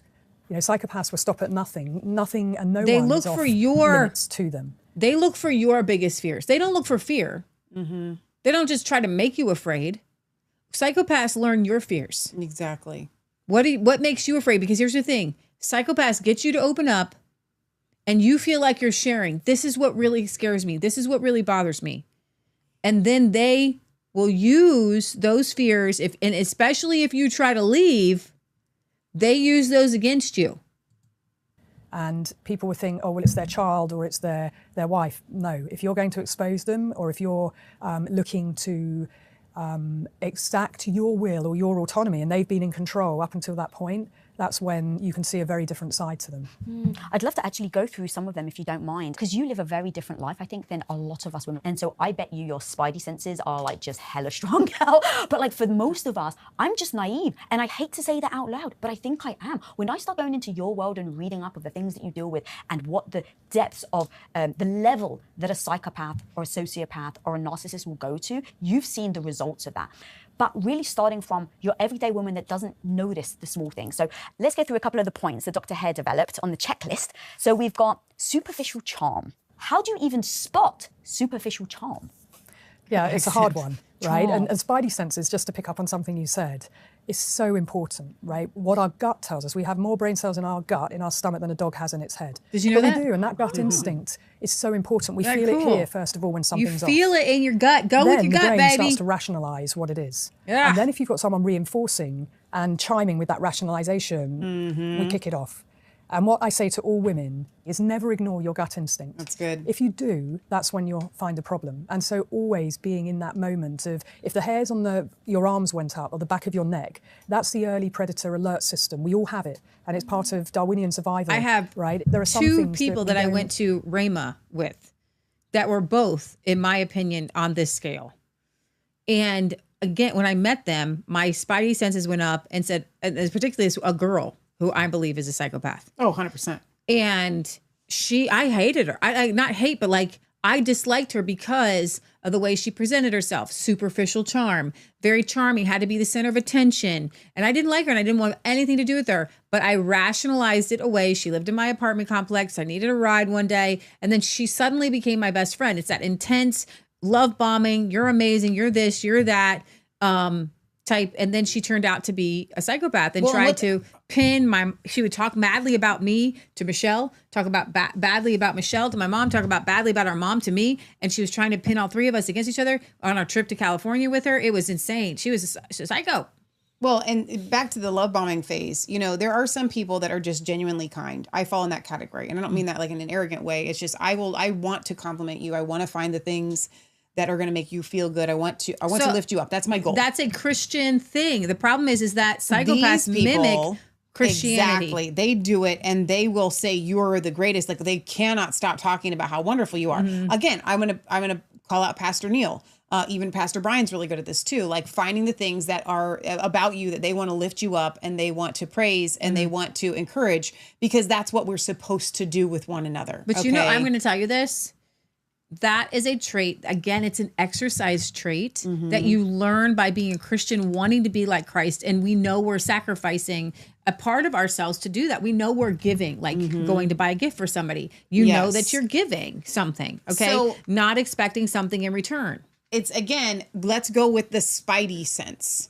Okay, now I have had people, and I don't mind telling you this, I have had people several times come to me and say, in the beginning, I thought you guys were this, right? So I'm not going to say that like our spidey sense is always 100% right, because there's been people that I didn't like at first, and then later on I was like, oh, I got that one wrong.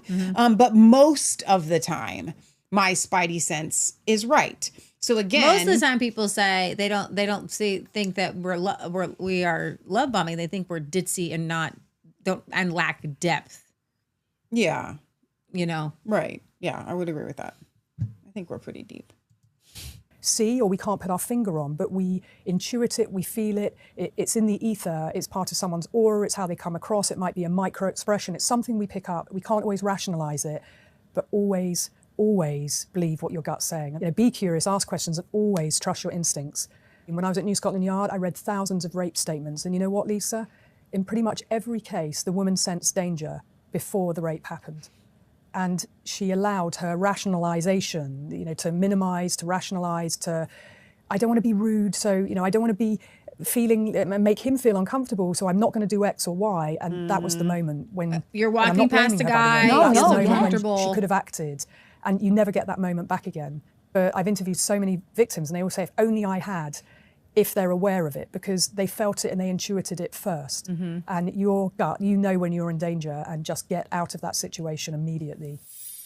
All right, guys, we'll So be right like, back with Laura. you're jogging and you can just feel like you're outside and you're alone, and you just kind of feel something. Go with that, because it's better to embarrass yourself and to insult someone than to suffer the consequences Are we going to of watch that. this whole thing, or can we skip any sections? We'll see. You to do that. Why isn't he the person in the car turning the ignition, and you're looking at whatever it is he wants you to see? So your gut, everything about that screamed red flag, run. And that's what I want people to do. And look, every woman has a scary story, and if not multiple. You know, I have many stories like that. And I'd rather just seem impolite and a bit rude rather than the other consequence, which is something that changes my life forever, or maybe I don't even get out of that situation, right? Some women don't. Yeah, as I'm running, I'm literally saying to myself, oh my God, you're so silly. This poor guy probably just needs help with his car. Like, as I'm running, that's what's going on in my mind. So a guy had asked help with a broken down car, and she's like, no, I gotta go. Listen, ladies, you don't have to help anybody. Michelle gave a guy a ride, 65 years old, in the rain with a bunch of groceries. But by and large, you're not a good Samaritan. I didn't have a bad feeling, though. My spidey sense didn't go, don't pick up this guy. Have to go for a walk or for a run, or, you know, go through the motions. That means that the emotion was deep. Psychopaths have no depth. They will just appear chameleon-esque. They will be mirroring back. So even when you're sitting with them, they will mirror back your body language. They will be mirroring everything that you're doing to increase likability. Even through, you know, neurolinguistic programming, they use similar words. They will mirror and match and socially engineer things. So, oh, you go to that church? Oh, me too. Oh, you play tennis there?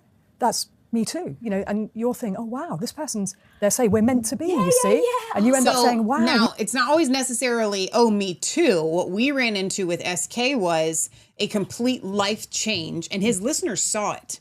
And they got really upset about it, actually, because literally he did a life change, not just to mirror Leah and I, but to mirror Brad, to mirror Brian and Alicia, to mirror all of these things. And his listeners were like, wait, what happened to the Scott that was mirroring? They didn't know this was mirroring QAnon and all of these other things. Like, that's all that he knows how to do, is to observe and to mirror. And so we would sit here and go, like, especially when it came to the family is everything, and to the point where he literally got this vasectomy reversal because he was mirroring our deep convictions. And especially, you know, the Cantrells there too. Oh yeah, with having the Cantrells there, and they have a big family and all of that. Like, so well, their Cantrell's whole ministry is family is everything. We thought he was just growing and learning and catching on to the things that we believe deeply are godly principles. We didn't realize that we were being played. Exactly. And looking back on it, it's almost facepalm worthy. It is facepalm worthy, because you're like,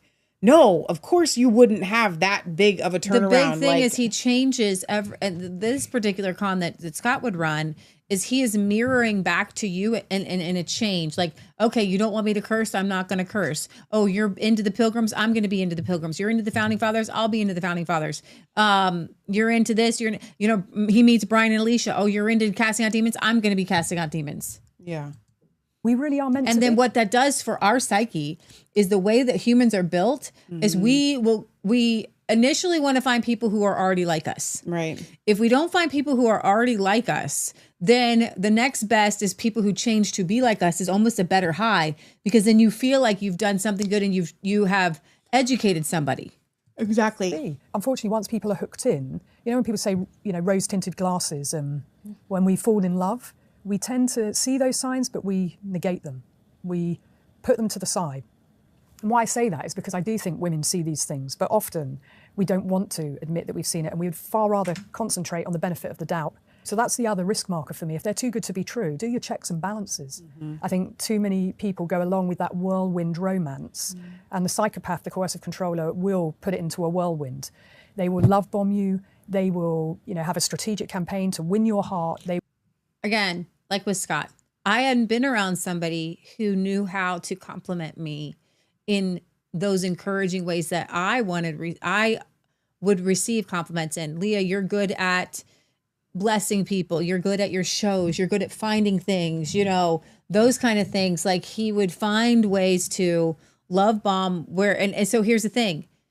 They pick up cues on what you think. And here's the thing. We have a show, so you can really pick up on who we are. Oh, sure. And so we were targeted by SK going all the way back to the beginning of our show in 2017. We did not meet him until 2021. And so there was a long game. And here's the thing. You can say, well, how did that plan out like that? Listen, you can want to target somebody and never actually reach your target. He had probably a lot of targets. Ours happened to show up at the right place at the right time. And you could say, well, why would God allow that? Because a lot of people as a result of our show have gotten free. Amen. They will say all the things, do all the things, the gifts, and you want to understand all of that. But I always recommend you want the honeymoon to last as long as possible, right? So predominantly it is men we're talking about, is they talk a really good game, but their qualifications and experience does not match that game. That is a big one. They talk a good game, but their qualifications and experience don't match that. Scott Kesterson, was constantly saying how he was involved in this military, and everybody is convinced that he's super military. That's the one thing that people really don't like. Well, and our friend who was in the military said when he met him in person, he's like, you are not this Jack Ryan. He presented himself in the very beginning. Oh, and then Scott Kesterson, trust your training and all these things. He was Jack Ryan. And I've talked to even Rick from Montana and other people who are like, you mean he's not Jack Ryan? He is a disabled, overweight man. It's like Nim's Island. So, if you haven't seen that movie, it's Jodie Foster is an author, and she writes these books, and the little girl, the main reaches character out. in the book, is a big adventurer male, right? And she's hero. the author and not that actual So the little person. girl on this island needs a hero, so she writes hoping that she's going to get this big male hero, and the author, who is so afraid to leave her own house, eventually goes and tries to save this young girl, and she's like, who are you?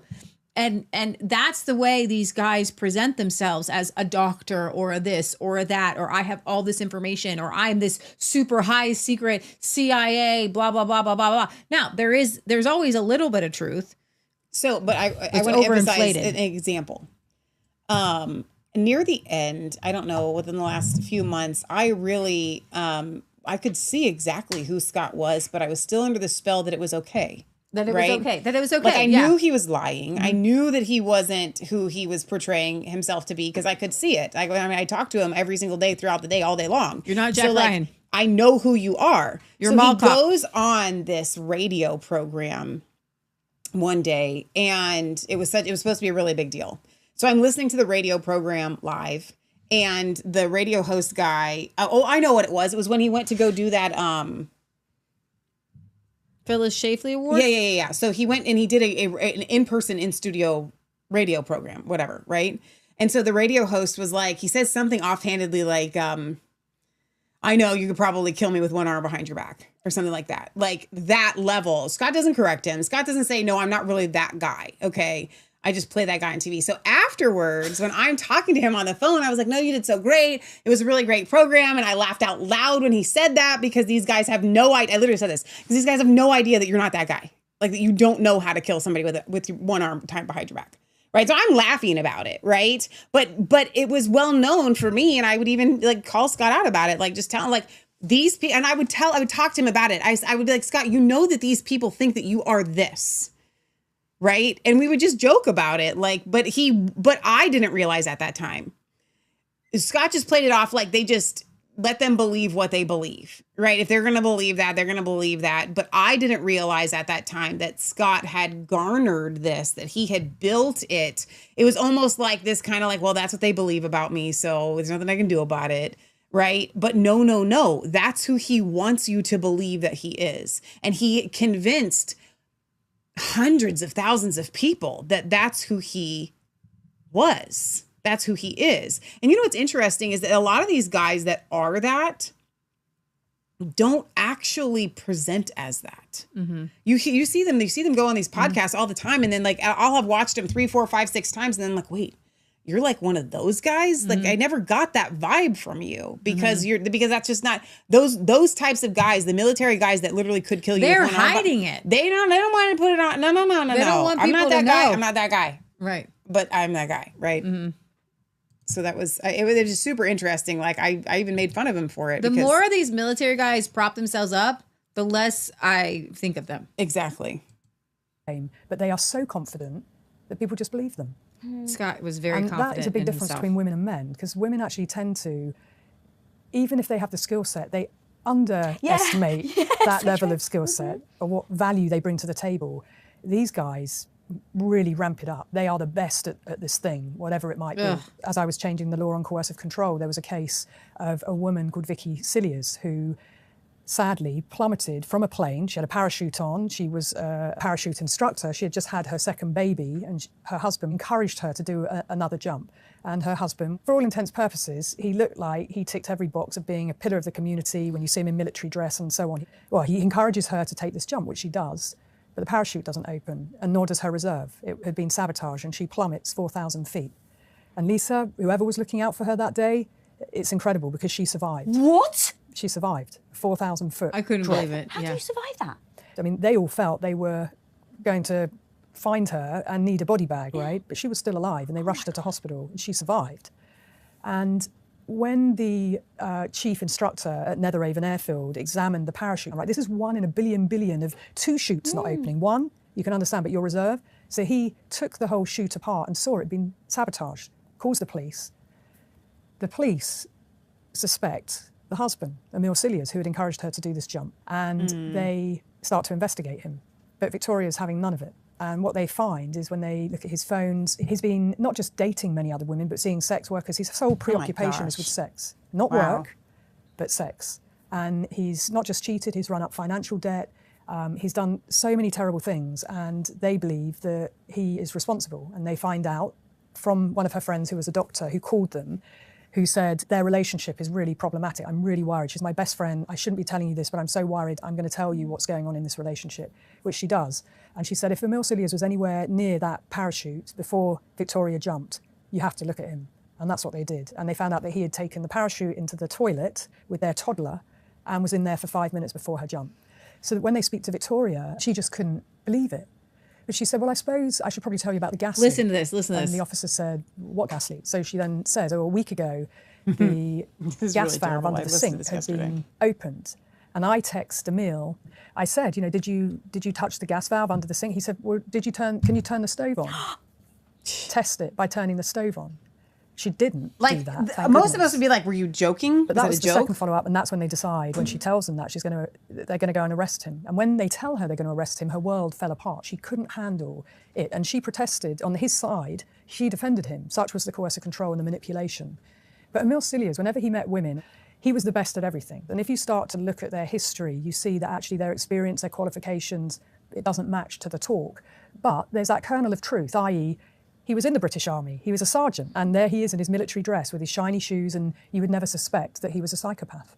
But it took a female detective whose instinct about him, for 6 hours he talked at her with misogyny and the way he talked about women and about Victoria. He was going to leave her, he doubted baby number 2 was even his, he questioned the paternity, and this female detective's listening to him and is just thinking, this guy, we've really got to look at him. You know what's fascinating? I mean, thank you for sharing that. That's utterly heartbreaking. But one thing you actually said is it took a woman police officer to trust her gut and recognize it. But what's sad is the wife didn't trust her gut.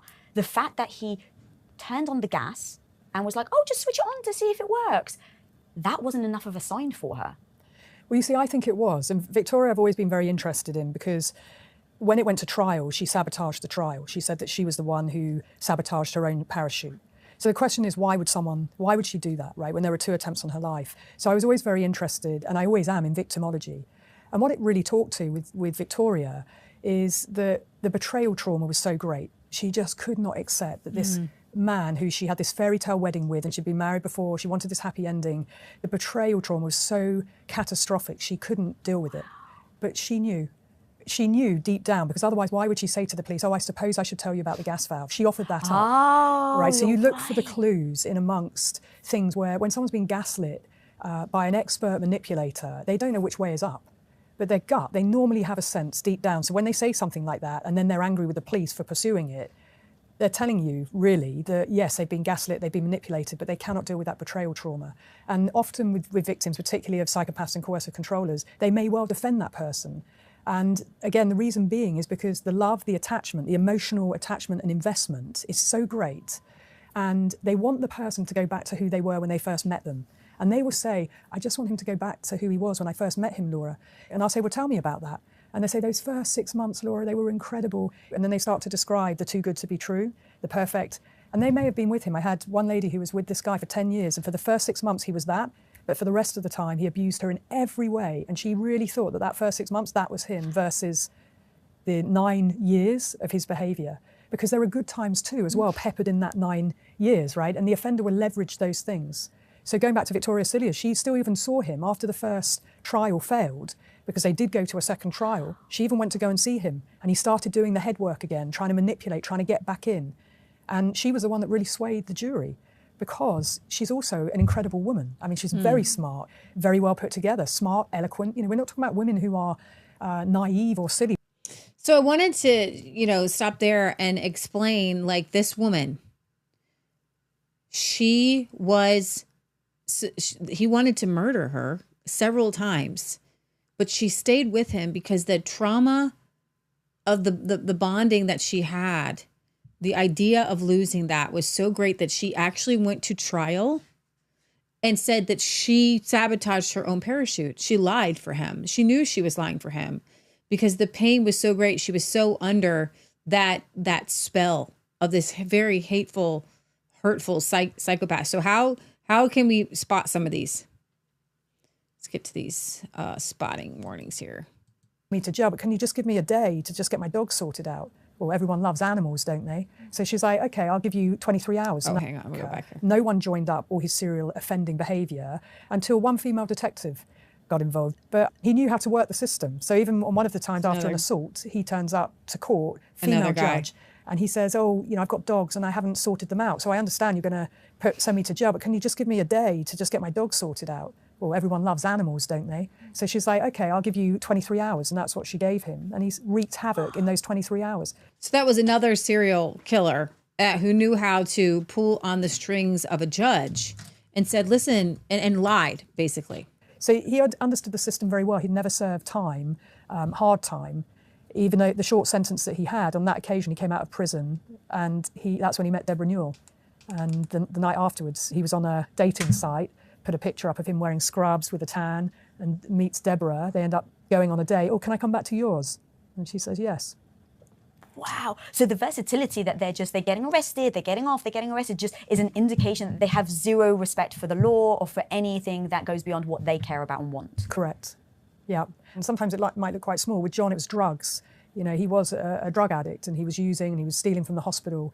And we suspect there were multiple murders as well. Wow. That we just don't know about. Well, the activity, lack of realistic or long-term plans, like all of these things really do highlight. So that's interesting one. I'm going to just go back just a little bit. If it happened, is horrifying. And in your story, as you were talking, I was just like going back to this list of how many things that he has done that is on your list. So I mean, lack of remorse and guilt, conning and lack of sincerity, short-tempered, poor behavioral control, early behavior problems, impulsivity, lack of realistic or long-term plans, like all. So all of those are SK, Scott Casterson. Very impulsive. So he was like, we wanted Especially to do the lack of long-term planning. Yeah. He has no long-term plans.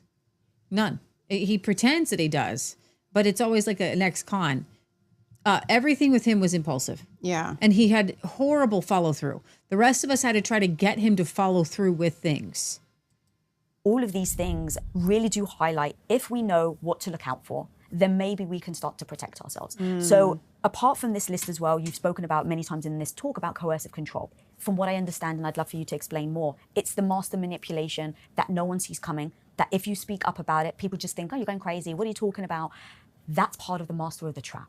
So what are the things that make up coercive control? What are the actions? And then how is that the master trap for us women? Yeah, excellent question. And that's what's missing off the psychopathy checklist, right? Dr. Robert Hayer has 20 traits, but power and control and coercive control, that is the motivation of the psychopath. And we have to make this connection when it happens. And a coercive controller will do that. They will set the trap of when you first meet them, they will be all the things, right? They will be too good to be true. And even Deborah said, he was too good to be true. And I said, and that is true, Deborah. You know, so I have to be very clear when I work with people. I don't sugarcoat things. I am a very direct communicator. If someone is too good to be true, do your due diligence. Often they really try and increase likability through the charm approach. You know, you're not like other women. You're just incredible. They will give you every thing that you value that makes you feel amazing, and you feel so special, you feel so seen by this person. It's like it was meant to be, Laura. He just knew things and we just matched across. It was like we were meant to be together. And they will say that too. They will keep repeating those things back. Let's say 6 months down the line, because honeymoons does tend to be in that 6-month window, right? There might be a change, and I'll use it with an example of Alice Ruggles, a case that still haunts me, of a young woman who's very vivacious, great personality, jokester, prankster, and then she met this guy called Tryman Harry Dillon, and he was in the military. And my first question, once I understood the case, was how did they meet? He found her on Facebook, going through his friends' friends, and he sends her a message, and he said, "You're the most beautiful girl I've ever seen. I would love to talk to you." So Alice feels special, right? So that's a prime example. You feel special, you feel seen. Before you go on, would it be specifically work more on people that aren't obviously beautiful? Because if you're really beautiful and you get it every single day, you'll be like, thank you, and move on. Yeah. Is that part of the trap? Yeah, I mean, it can be. It's tailor-made. So you're exactly right to pick up at that point. So whatever it is that they see that you value, right, they will tailor-make it to that. And that's what makes coercive control and psychopaths so dangerous. It's idiosyncratic. The same thing never repeats over and over. So that's a really good pick-up point. And that's why every case has to be looked at on its own merit. So for Alice, yes, she was attractive, but he really leaned into that. She was young, just finishing university, so not much life experience in terms of dating. And he says all these things that make her feel great. So she starts dating him. But within, I think it's about 4 months, he starts to say things like, "Wow, your nose is really big. Has anyone ever said that to you before?" And so, you know, she's kind of like, "Oh, that feels really incongruent to all the other things." She doesn't think that rationally, but of course it feels very jarring. And then he says things like, "Your arms are really hairy. Has anyone ever said that? My God, your arms are so hairy." He would pick up like things that just made Alice feel just so horrible about herself. And he would be jealous of her spending time with friends, and he would try and monopolise her time. So he would change from being this charming guy to then layering in these things which left her feeling very confused. But her personality started to change, and her family and friends. I want to point out, just to reiterate for those of you that haven't seen the series that we did, as far as the pointing out things that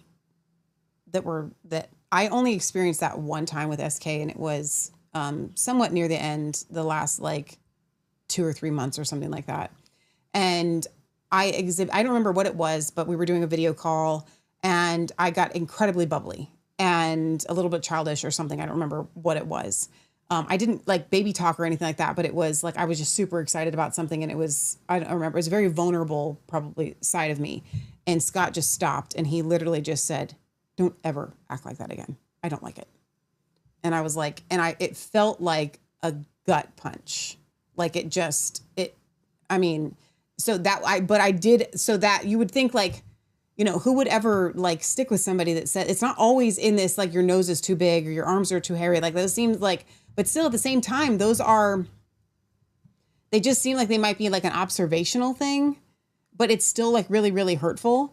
And so in my mind, I justified it away. Like, oh, I guess I am just, I can understand when people are being a certain way and I don't like it. And so I kind of like, but it super hurt me, like really, really bad. And it was like a complete personality switch, like in an instant. And then he like snapped out of it. Right. But it was just like, it was super like, you will not do that again. Mm-hmm. I do not like that. It was super like, when she says jarring, I know that feeling. I've experienced it. Was becoming withdrawn. She didn't want to go out. There were always these arguments between them. So within a 6-month window, it was very evident to family, friends, but they didn't ask. You know, when women start to lose weight, you get complimented. Well, we shouldn't compliment. We should find out the reason why they're losing weight. She was losing weight because of him. And he does end up, after she has rejected him, he decides that he's going to kill her, a premeditated murder, and stabs her many times. And her best friend finds her dead. And why did he kill her? Sorry, maybe I missed something. What was the catalyst to well, that? rejection.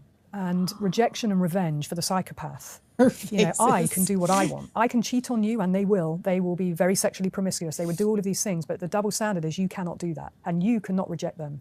And if you do, the diabolical nature of these individuals, I really cannot underline that enough. That it's like a switch that goes, and they want revenge, and they are vengeful, and they will kill on that basis. And Truman Harry Dillon stabbed her many, many times. He drove up to Edinburgh, goes out on a date. Oh my God. That's the callous disregard. You see, as soon as I learned that, I knew he was a psychopath. And that's what I'm talking about. No empathy, no remorse. Never gave her a second thought. Killed her in the bloodiest of ways, knife, wet work, stalked her before that, made her life absolutely miserable. And he just goes out on a date. There's a stat actually that I have. So you've said for somebody to leave, it takes them often 7 to 8 tries to actually finally leave. I assume that's because of the web of manipulation that they're in. But then the stat is 75% of women murdered by an intimate partner were killed after attempting to leave the relationship. Yeah. Now, if I told you the odds of you getting in a car, 76% chance you're going to crash and die, would you? No. So we as women should think very carefully about the men in our lives, because we're educated about the stranger danger, right? Yeah, yeah. And even then we don't always trust our instinct, but it's actually the men in our lives danger that we should be educating. We should be doing healthy relationship education of jealous and controlling behavior is a big 75% of women killed by an intimate partner, pretty much all of them, were killed when they tried to leave. Can I expound on that? Because when I heard this, when I listened to this yesterday, all of these bells and whistles went off in my head, because when we started off the show and we were kind of explaining the fact that these people don't have emotion, they don't. And so what that does is it opens them up to be able to kill. But if they don't have the motive to kill, they may not. So there are so many people out there that are at that level where they totally could kill somebody. Yeah. They don't have a reason to, right? But they totally could. Okay. And so that is the difference. So it's not that these men are quote unquote, you're going to be a murderer. You're going to murder somebody because you just have it in you because you want to murder. That's not what these people are. Well, actually, it's true. Some of them are. No, some of them are. But what I mean is by and large, unfortunately, a lot of women, and I think a lot of you that are watching our show could probably attest to the fact, like, no, I was married to a guy that totally could have killed me. Right? It's not that they want to kill you. It's that they have the capacity to kill you if you do something, if you go so far against them. So they may go, a lot of people went to their graves and never killed anybody, but if somebody had done the wrong thing to them, they totally could have, and they totally would have. They had the personality to do it. It just never was in their best interest to do it. Then there are the psychopaths that actually get off on seeing people hurt and harmed, and actually do physical harm. Yes. I'm just saying, like, when we look at this specific statistic, they're getting off on harming the woman every day, right? And so that's enough. But if the woman turns, then they're going to actually murder them.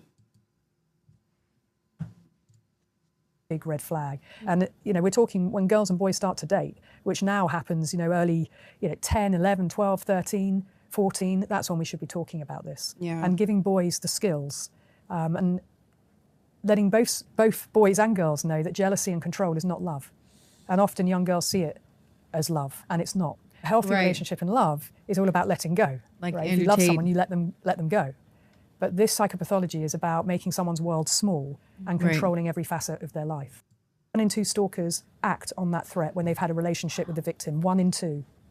Coercive control. There are over half the questions in the toolkit relate to coercive control. Everything from animals being abused, threatened, to financial abuse. And most coercive control is financially abused. I've got a question for you. Do you think P. Diddy is a psychopath? I believe he is. And the biggest markers for me are the need to have power and control and utterly dominate, and the lack of remorse. The switch that goes with Cassie. And we all saw the video, right? I mean, you see that video? He does that in a hotel corridor, not fearful of the consequences. What does he do behind closed doors? And it's men and women's accounts. And I believe what they're saying, Lisa. I don't have any reason to doubt why so many people would describe such specific things. That's what we're talking about with top-level manipulator and coercive controller. Everybody, Their sole motivation has an account, is power and like, control, all these accounts. dominate or be dominated. And going back to his childhood, his best friend said he was someone who was bullied and was never going to be a victim. He carved his way to success. in everything that he did. And so they find themselves. Jeffrey Epstein came from nothing, makes himself into this invaluable person that everyone believes never even checked his credentials. So they find themselves, they work their way into power. And a lot of it is, a lot of bluster, as in they talk a good game, but there can be talent too. And look, P. Diddy, a very talented musician, right? But the way he treated people, particularly women, his internalized misogyny and hatred of women, when looking at his childhood, I can see where it came from. Oh, what did you see? How do you correlate? Well, he's punishing women, right? So the things that he's saying and what he's reported as saying by best friends, by drivers, by his security detail, he would say things like, these hoes need to know who's boss. Well, why does he describe women like that as hoes? That means he holds women in such low regard and they need to know who's boss. That puts him master-servant relationship, right? And then you hear accounts of actually his childhood. His mother was incredible with being a single mother because the dad ended up being shot, gangland, drugs related, although he was never told that. His mum had to be tough love. She had to be mum and dad with him. So when she becomes a disciplinarian, that doesn't sit well with a lot of boys as they get older. They resent it. And that resentment can turn into this level of misogyny and hatred to women. So when he's punishing Cassie, when he's doing these things, storming into the club and he's grabbing her handbag, bearing in mind he was dating J-Lo as well as with his girlfriend at the time, I think it was Kim Porter, but he makes a beeline for her, he shouts at her, every woman who's with her is scared, they're all in fear. He gets her handbag, he opens it, he empties it out. He's trying to devalue her, he's trying to humiliate her, he's trying to control her. He wants to punish her. And it's when you see that level of punishment and you need remorse, no empathy, no responsibility taking, pathological lying. If you're confronted, never happened. Take my gun, it was you. And they believe their own lie. It was the driver who had the gun or whoever he wants to. That's power. That's ultimate domination, power and control, not just of people. It's grooming all the people around him and whatever. But so not everybody gets to that level because they don't achieve that level of power over people. But to the level that SK did have power over people, he absolutely used it in those exact same manners. It was just in different ways. But like I said earlier, the amount of stories of people that messaged us and said, this happened to me, but please don't tell my story, because they're still scared. There was a family before the Cantrells that sold everything they had and moved, and they were supposed to move in with Marjorie. And she never knew what happened to that family. And the Cantrells came in, and that family went to Glad Tidings for a little bit, and then they were asked by somebody, can we tell your story? And they said, we just want to forget about it. We don't want it to be made known. We don't want to talk about it. Number one, because they're scared. There is this, I would say they don't know that they're scared, but they're scared.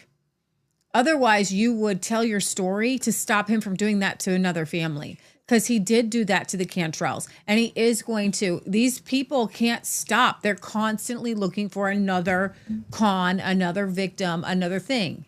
Well, and what SK didn't count on, and this is what they don't count on, by the way, because they utilize, they observe and they listen so that they, and she says something, I think you might have skipped over it or I wasn't here.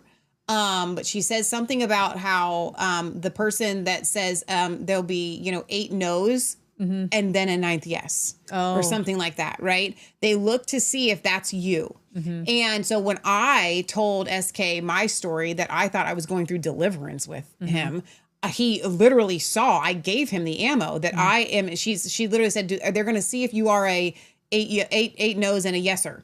Right. And so that was my story. I said, no, right?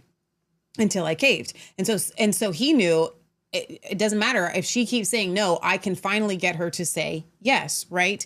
And so they observe. But also what he didn't count on is that my original story that I was sharing with him, that I thought I was walking through deliverance with, I had not told a single soul for 8 years, that story. I hadn't even told Leah. I had told no one. So he observed that and hid it away, that of course she'll never, no matter what I do, she'll never tell anybody.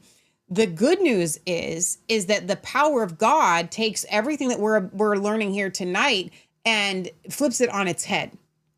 And so when the power of God steps in, then you're no longer the victim. So what happened to me is for months before we did our episodes, I lived, and Leah can tell you, the Cantrells can tell you, I lived in an immense amount of fear, not that I wasn't going to do the show, not that I wasn't going to tell you guys everything, but I just lived in fear that somehow he was going to release text messages, whatever he was going to do, he was going to do. There's just a whole level of fear around these psychopaths that actually doesn't even make sense. It doesn't. And so what really set me free was I've never been afraid of him coming after me, because you guys know, power of God, I just feel like somebody would strike you dead. Like, don't come after me. I got angels, dude. Okay. It's just not in your best interest to come after me or my family, because God will strike you down. Well, it is helpful that he lives in Oregon and not. But I don't walk in any caution. Yes, because there's wisdom. I walk in zero fear of what this man can do to me or my family, because I know what God, and I also know, here's the kicker. And this is a lesson for all of you, especially the people that sent me those emails. You have nothing to fear when you're on the offense at these people. But you actually, if you're still under their thumb and you don't want to talk about it, or you don't want to do this, you actually have reason to fear. You have reason to fear because they still have power and control over you. So what I did, what the Holy Spirit did, I should say, is God said to me, Michelle, here's how you're going to get through this. You have to go scorched earth yourself. You have to go, no, absolutely. And so when that flip switched inside of me, everything changed. By all means, release the text messages. You know what I mean? Like, fine, let everybody know, because what it's going to do is it's going to prove that you are a psychopath. It's going to prove that you are who I and everybody else has been saying that you are. So now the very thing that he was holding over me is the very thing that he actually can't do. For his own sake, he can't do it. Right. And so they hold a false fear over you, by the way. Right. And so what I want to encourage you guys, if you've been in these types of situations, the number one thing that you can do to protect yourself is to spiritually go on the offense. Then you really have nothing to fear. But the most dangerous place to be in is and we hadn't done the shows, if we hadn't said anything to you guys, then we would be spiritually and physically at risk. And so we had to. There was no choice in the matter, right? So let's get back. We got another one. Yeah. So this guy over here, he hunts psychopaths for a living as well. And I wanted to play a little bit of his story. He's the guy that caught the Golden Gate killer. The true psychopath, somebody who doesn't have empathy. They're very good at getting these women under their control. This is like the worst type of predator you can run across, because they love to inflict fear. That's what they get off on. If you see this, get out. Having spent decades searching for the infamous Golden State Killer, you say that the problem in catching a predator is that psychopaths hide in plain sight. They could be our husbands, they could be a friend, they could be a Starbucks barista, or in this case, it was a police officer who walked amongst us for 40 years without even getting detected. So what traits can we actually look out for to know if there really is a psychopath in our lives? If you are dealing with a true psychopath, somebody who doesn't have empathy, somebody who has a narcissistic aspect to their personality, they are trying to maintain an aura of normalness to the people around them, whether it be a wife, a girlfriend, a coworker, etc. So they can continue to do the types of crimes that they want to, that they fantasize about. Now, of course, when you are dealing with a psychopath, there are going to be certain indicators from the normal person wouldn't respond this way. Somebody like a child gets hurt, and most normal people are going to feel an emotional tug. And this person seems very distant and cold about this emotional event. So that's part of the trait that you would see with the psychopath. But they're very, very good at hiding in plain sight. How on earth, for 40 years, was he able to hide in plain sight? Golden State Killer, Joseph D'Angelo, he, in essence, committed crimes over the entirety of his adult life. starting out in high school, committing burglaries, and then ultimately he became a police officer. Now he is trained as a law enforcement professional and was even assigned to this anti-burglary task force to investigate the burglaries that he was committing in the town next door. So, here he is out there in a law enforcement world, people that are trained to recognize criminality, yet they don't suspect him as being the guy that's committing these fetish burgs. He literally is going in and stealing the woman's underwear and stuff like that. So with him, probably the best insight that I have in terms of certain indicators or traits that would be red flags comes from his ex-fiancée, Bonnie. And she dated him for maybe a year. They met in college. And when I talked to her after he was arrested, she said, Paul, rules never applied to Joe. He just did whatever he wanted, no matter what the consequences. And so that would be SK. Rules don't apply to him. And I always felt like that was like a patriotic libertarian view. I didn't know it was a psychopath. Okay, like he's like, I don't need to pay my taxes. I don't need to do this. I don't need to do that. And we're all like, well, go libertarian, like freedom, but that's not what the hell he meant. You start thinking about, okay, now here's a law enforcement officer that's willing to go in, commit burglaries, commit sexual assaults, commit homicides eventually, right? Rules don't apply to him. But what Bonnie also indicated is he would put her in danger. She would be riding on the back of the motorcycle, and now he's doing tricks or going at excessive speeds. And this is where now, okay, he is instilling fear in this woman that he supposedly loves. This is a red flag, right? So that's not necessarily going to be an indicator that, oh, he's the Golden State Killer. Sure. But it is a personality trait that sometimes is common with this type of offender.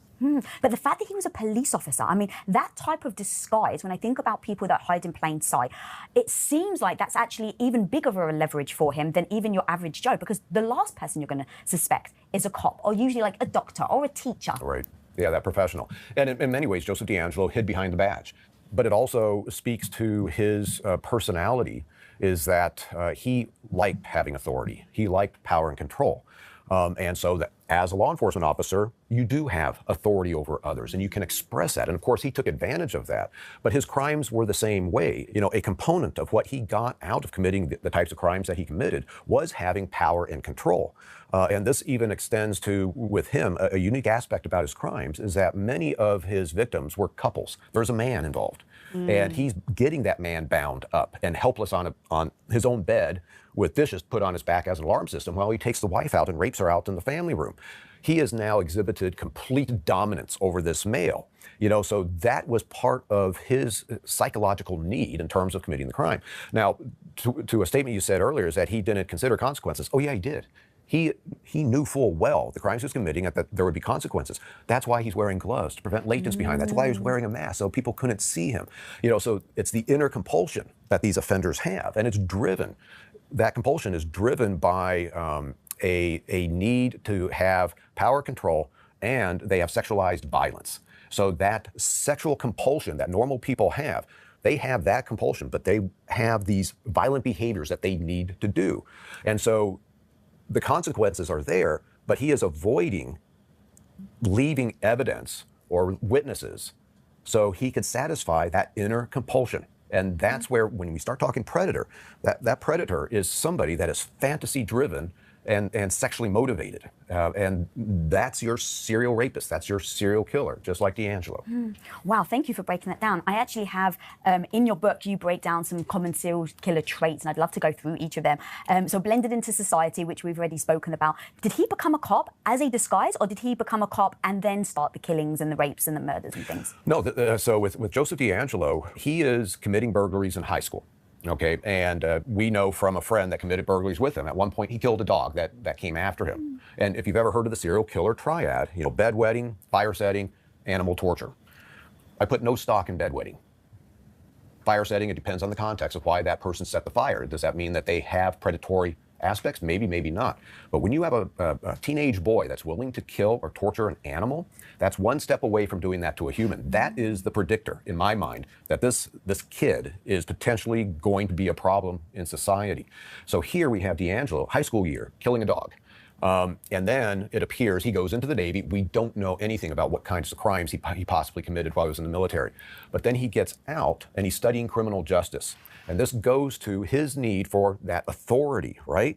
Now, I don't know if he thought, wow, I can be a police officer and also commit these, sexually motivated crimes. I don't know if he had that thought initially, but he definitely took advantage of being a law enforcement officer and law enforcement training in order to be able to be a predator. And in many ways, his training as a cop made him a much more successful predator in terms of being able to accomplish the crimes. And this is where now, whether it be Joseph DeAngelo, the Golden State Killer, or you think about somebody that's very notorious out there, Jeffrey Dahmer, he's killing animals and he's dissecting these animals. What is he doing to his victims after, once he starts, he is now at a certain point becoming a cannibal. He's dismembering his victim's body. So you can see that type of behavioral evolution in that situation with I want to pause here because I want, these are super extreme cases. We're not just here to do like a crime mystery program here tonight. And like I said earlier, I'm not saying that the psychopath in your life is going to cannibalize you and eat you. Or be a serial rapist or a serial killer. That's not the point. The point is that these people need power and control and domination, but it's not always, and I don't know if anybody here tonight talks about this or if we're going to get into this, but it's not always overt power control and domination. They're fine. Well, if Katie Cat says passive aggressive, Black Widow. Well, let me finish this thought. They're fine if they can assert their power and control and domination over you and you don't even know it. Right. Okay. Like they're controlling. For me, for 14 months, SK was controlling like my whole life. And that's power and control and domination. And I didn't even know it. I thought that it was all willing that I was making these decisions on my own. Not a lot of, I mean, obviously, yes, because I wouldn't stand for being underneath of somebody. He made me believe that I was ministering to him, that I was pouring into him. And then at some point, then the script got flipped and now he's ministering to me and now I can come to him with all my problems. Meanwhile, he's utilizing all of these things to manipulate and to control my actions, not necessarily in an overt way, but complete covert, which again goes back to SK's fantasies are all about covert operations. Okay, so I just want to be clear here. So there's different fantasies. This particular guy talks about the Golden Gate Killer. It's Golden State. Golden State Killer. Sorry. The Golden State. It's very confusing. Killer who he fantasized about sexually assaulting people. Right. And he fantasized about putting fear into people.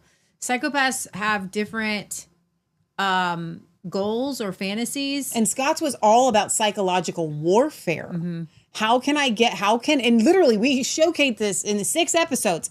How can I get someone to do what I want them to do or what I'm being paid by a company to do without them knowing that I'm controlling them? That was his big claim to fame. That's why he started Spatial Terra. That's what it was all about. How can we get people in third world countries to do what these big oil companies or these big tech companies want them to do, and they literally hand it to us on a platter? That was his fantasy. It wasn't this overt thing of, well, I'm dominating you and you know it kind of thing. That wasn't his high. I just want to make, as we're talking about this, it's like... Well, this particular one isn't necessarily about Scott. The other one was. Right, exactly. But what I'm saying is psychopaths. He says, I catch psychopaths for a living, and these are the top 7 signs that everybody misses. Right. I'm saying that it's, now that we've shifted, it doesn't necessarily mean that everybody is Jeffrey Dahmer. Mm-hmm. You have to be Jeffrey Dahmer level to be a psychopath. With Joseph DeAngelo, his evolution from a predatory standpoint is classic. He is hiding behind the badge, getting that power and control, that authority, but he also had the fantasy motivated aspects to his crimes. Fetish burglaries. He's stealing women's undergarments. That's a sexually motivated, fantasy motivated crime. Then he becomes a serial rapist, known as East Area Rapist. And now he is sexually assaulting women. And then eventually having that dominance, as I explained earlier, over the male. But then he becomes a killer. And when he is now bludgeoning women and couples to death down in Southern California, this is how he evolved as a predator. It's classic, from breaking into houses to sexual assaults to homicide. Not all predators evolve that way. That's what I'm But saying. He is Not all predators evolve from stealing women's underwear.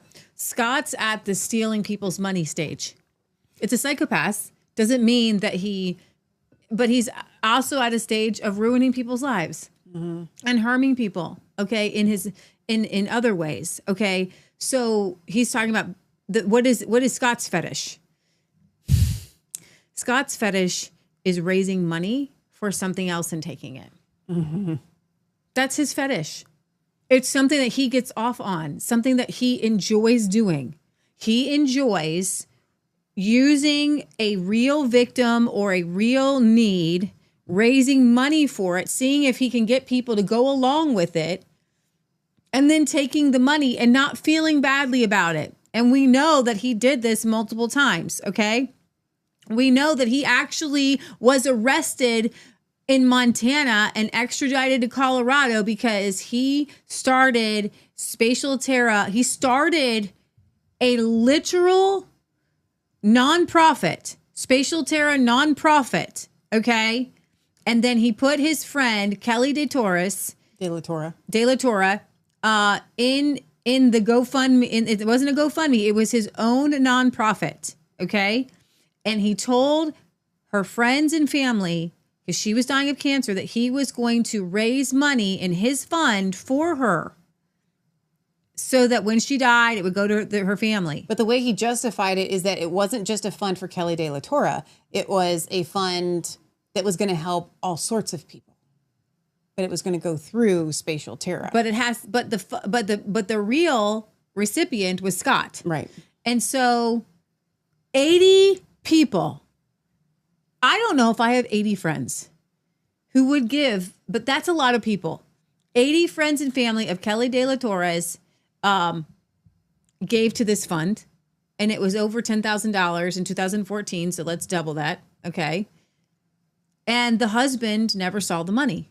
So the husband went to the police and said, this money was raised. My friends, my family want to know where the money is for this. Well, and the explanation is that, and this is what Scott gave me, and this is what he put, I think, in episode 64 and then doubled down in his suicide episode or whenever he did it,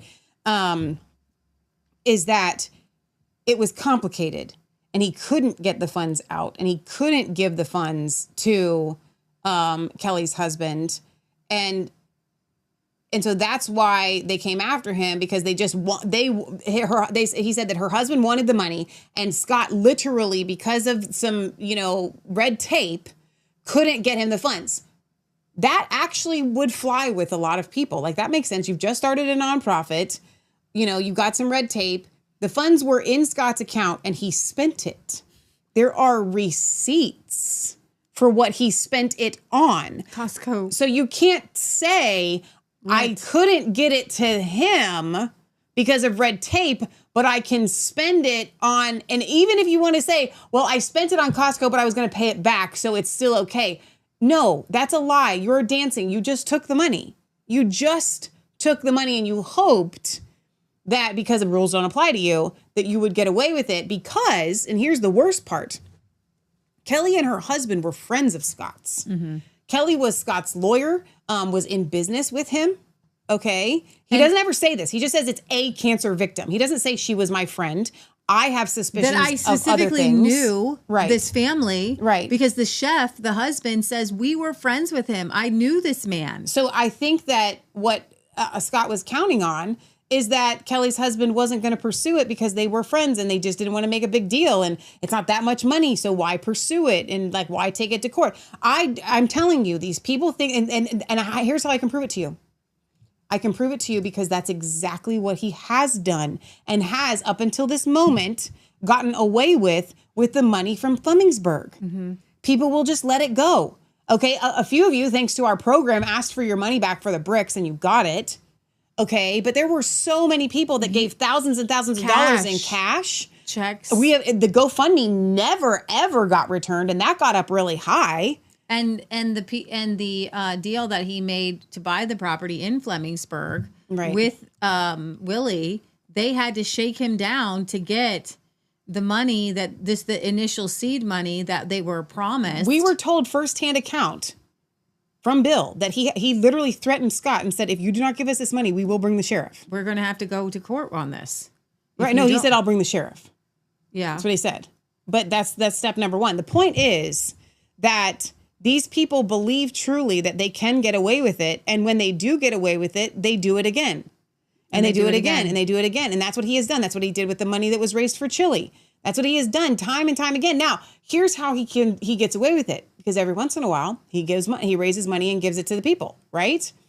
And then those people don't want to speak out because, well, they got money and somehow they're going to be implicated. No, you still have a story. You still need to speak out. Cantrell's got money, but they're still speaking out. Okay? But my point in all of bringing this up is that you think Scott thought that he was going to get away with it because they were his friends. And when he tells this story in his little podcast, never once does he say, these were my friends. So my point is that Scott has a fetish, a crime fetish.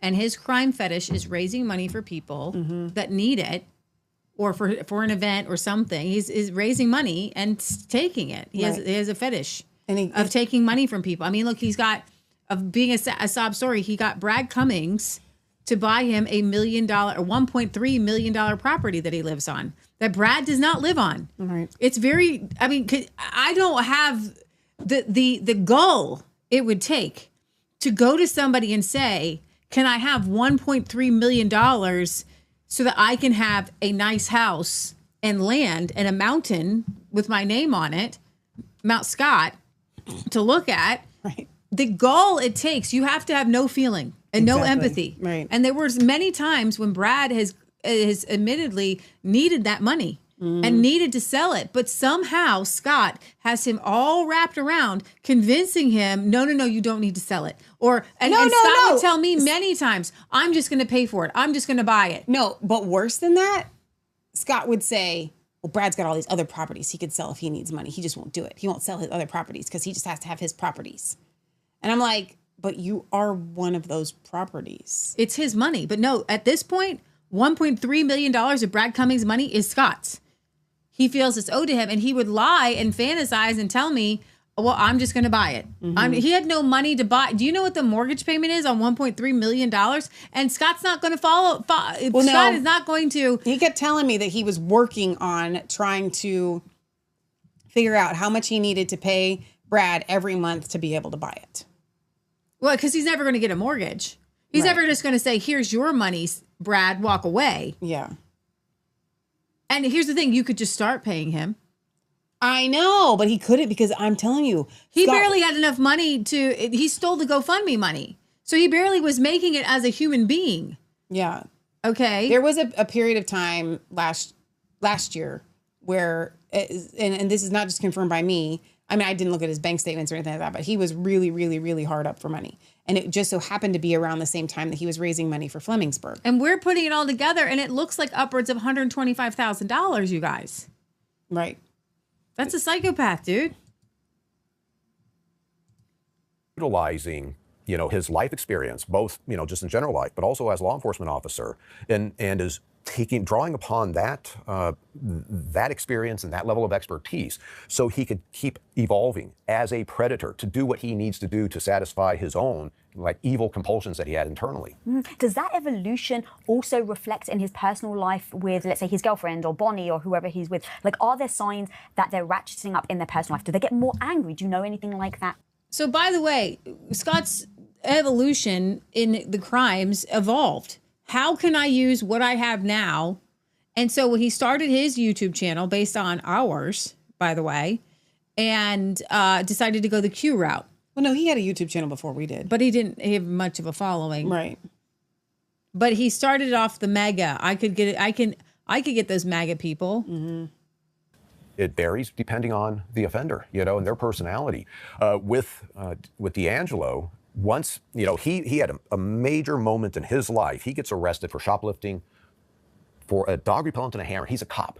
And why is he stealing this, right? And so then he gets fired. And later on, this guy talks to the police chief that fired him. And there was an actual death threat, this Golden State Killer, on his life. He said, I'm going to kill you, to the police chief. But yes, this textbook, Ross Rapist Typologies, breaks rapists down into 4 general categories. You've got your power assertive, power reassurance, you have your anger retaliatory, and then your sexual sadist. Okay, so just real quickly, power reassurance, this is the rapist that once he gets you under control, he's going to lay next to you in bed and cuddle with you and whisper sweet nothings into your ear. He is, in essence, living out a fantasy of a consensual type relationship with his victim, who's typically a complete stranger to him. The power assertive is the dominant rapist. He's the one that is going to physically dominate, verbally abuse, denigrate their victim. Anger retaliatory. You know, this is like I gave the example of Joseph D'Angelo. He gets angry and then retaliates, typically with extreme violence on his victims. Sexual sadist. That's your worst type of offender in terms of they need to inflict pain and fear and everything else. Joseph D'Angelo was sadistic, but he wasn't a sexual sadist. He did not torture his victims in terms of using a knife and cutting into them, you know, that type of extreme torture. But he enjoyed making them in fear, using psychology. In one case of his, and this would be, you know, attack number 13, this woman. Later on, he goes on to say that he would like call her and inflict fear. Like he enjoyed inflicting fear. From birth to him being a young boy, to where now he's doing violence on basically a female substitute, right? These dolls. By the 8th grade, he's torturing animals. But when he gets into a consensual sexual relationship, he's young 20s and is dating a high school aged girl. During consensual sex, he's strangling her. And this was when he gets interesting. married and his first wife is interviewed after he's caught, he did the strangulation during consensual sex with her, but at times they would start making out. He'd push off and he'd go grab a gun and put it to her head or put a belt around her neck and then continue with the consensual, if you want to call it that, sexual thing. He's showing that he had this is called where, you know, he sexualized violence. In order for him to be sexually gratified, there has to be a violent act. That's Andrew Tate. You know, so of course, when you start talking about, women and this is very interesting because this is not necessarily a born psychopathic trait. What we are now seeing this is pornography. Is that psychopathic traits from somebody like a Ted Bundy or Jeffrey Dahmer, who are born these psychopaths, who do this all kind of on their own, right? Are now, because of pornography, they're making more and more pornography. So these guys looking at pornography, that's why it's so bad and so evil and should be banned. Because you're looking at more and more violent things to get off on. And I'm sorry to be crude about it, but this is affecting a lot of people. And this is an area that I felt was an interesting and important dynamic to go into. We're not going to go too much longer tonight in the show. But it also shows the demonic element of it, right? That pornography has that spirit of violence and sexual gratification. I think did I play it or did I just share it? Where Forrest Frank, who sings all kinds of songs. What's the song? We're gonna be lemonade. Life's gonna be a good day. Yeah, okay, and he does the whole dance things. Yeah. Okay, so he's interviewed, and he says he gets married. He's a virgin when he gets married. You can make us big. I was gonna try for a second, but okay. He's a virgin when he gets married. On their wedding night, he does something. He doesn't say what it is, and he says his wife stopped, a look of horror on her face, and says, "Where did you learn that?" It was obviously a violent act of some sort. And he said he knew at that point, and he breaks down in tears. Wow. And, well, let's just play it. I'll see if I can find it.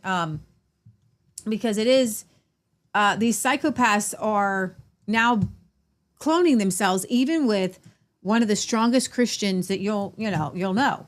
Yeah. Let's see. Well, again, it goes to this learned behavior that, unfortunately, again, I would say is spiritual. There's a spiritual component to it, and it is tied to pornography and these demons. You open up these doors to these demons when you watch pornography, which is why, you can't talk somebody out of watching pornography. You're not going to logic them out of it, but you still need to know that when you do these things, which is in Chick's church.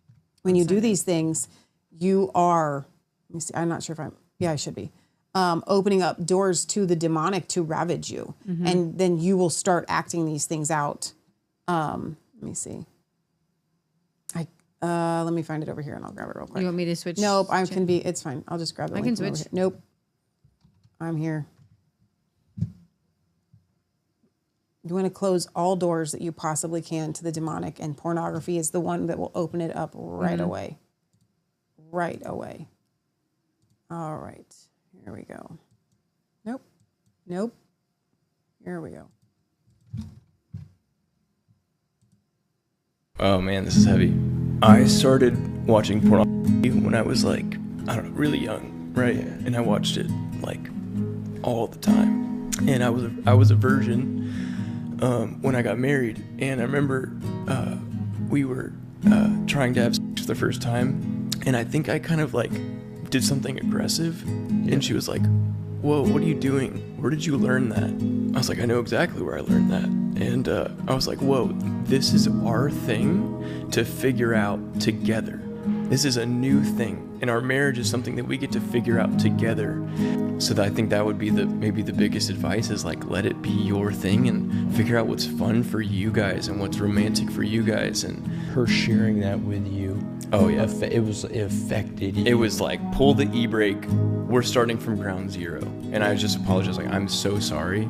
Let me just forget everything that I've ever tried to know. Oh man, this is heavy. That is really deep. I'm going to be honest. I don't think it's deep enough. I don't think the whole idea of just let me forget and let me start all over.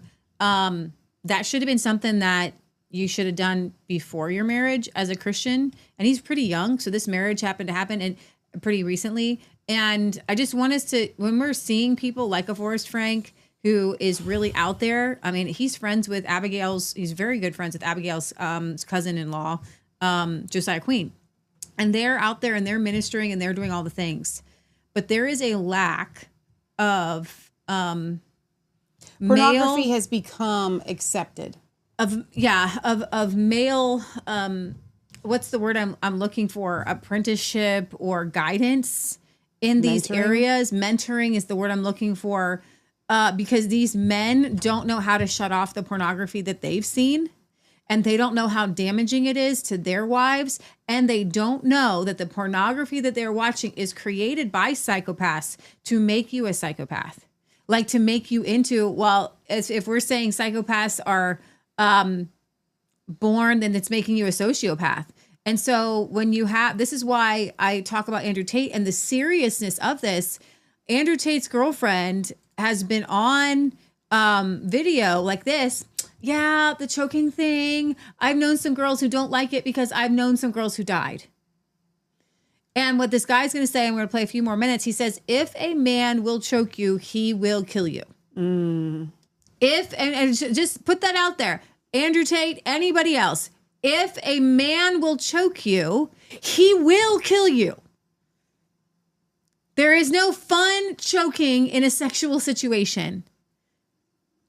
And I'm sorry that has to be said, but for millions of people, it's a reality. Lauren Southern, in her book that I just read, she was trafficked by Tommy Robinson to Andrew Tate and drugged. Purportedly, according to her testimony. According to her testimony, okay?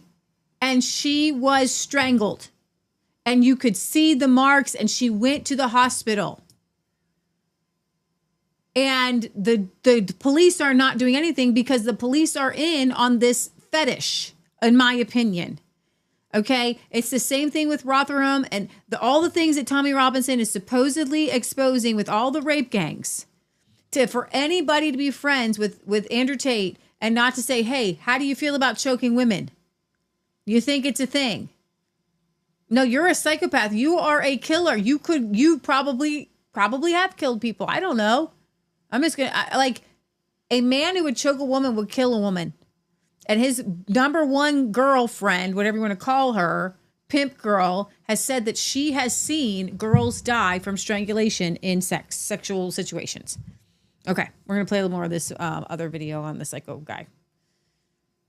My heart just breaks for all these young girls. Like, where do you even find a husband now? Because if Forrest Frank is going to do aggressive pornography on you, then who can you? Where marry? are you supposed to get married? Who are you supposed to marry? Right. How are you supposed to find somebody who has not been tainted by psychopathic Sexual images? Behavior. Yeah.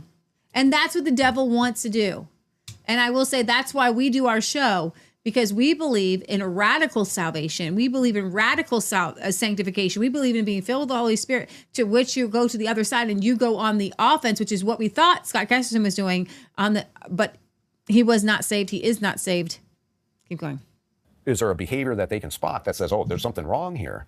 Most certainly, if there's that kind of violence happening during physical interactions, and you have your, let's say your domestic violence abuse, right? But if during the sexual aspect, seems to be a fantasy that's gearing towards violence, that's a big clue there. And any type of relationship, abusive relationship, this is where basically, if I hear, you've got the guys that will punch drywall, put holes in drywall while they're holding the woman up against the wall. That's a flag that this guy is going to be physically abusive in the future. But if the man starts to strangle you, puts his hands around your neck, he's going to kill you. That is basically him needing to express his anger at a point by taking it out to a homicidal act. That's huge. You get out as soon as that happens. Yeah, thank you for saying that. I think that because you've lived that world, this is the reality. And as a woman who maybe I've never been in that situation, just a little bit there's a part of you that kind of... Joseph DeAngelo, he's breaking into houses with entire families in there. Signs of men potential. with guns. And he is taking over those entire families. This is tremendous risk to The himself. the Golden State Killer got to where this is insane. The community got together and started to blame like husbands for not being there to protect their wives. And he took that, the Golden State Killer took that as a challenge. So, or that, I know it was not, that wasn't it. That was one of it. But the news said he would target single women or women with children. And so he took it as a challenge, said, well, I can target men too. I can do this. And so he would target whole families, men and women. But he has the physical skill set. He has the training. He has the whole aptitude to be able to commit that level of crime. And so that's why people will hear me say he's like one of the most brazen predators. And he went on to say that the police chief, when they found out that this guy was going after this guy, they were afraid. It was like the only person they were really afraid, and they were so grateful for when he was actually arrested. Oh my gosh. Because they were like, he could come after us. Pause, because we are almost done with our show. I just want to do a commercial break reminder that we are going to be doing our giveaway at the end of tonight. So probably in the next 15 minutes. Yeah. Please send me an email, massfaith33@gmail.com, if you want to be entered into winning one of our collections or the book.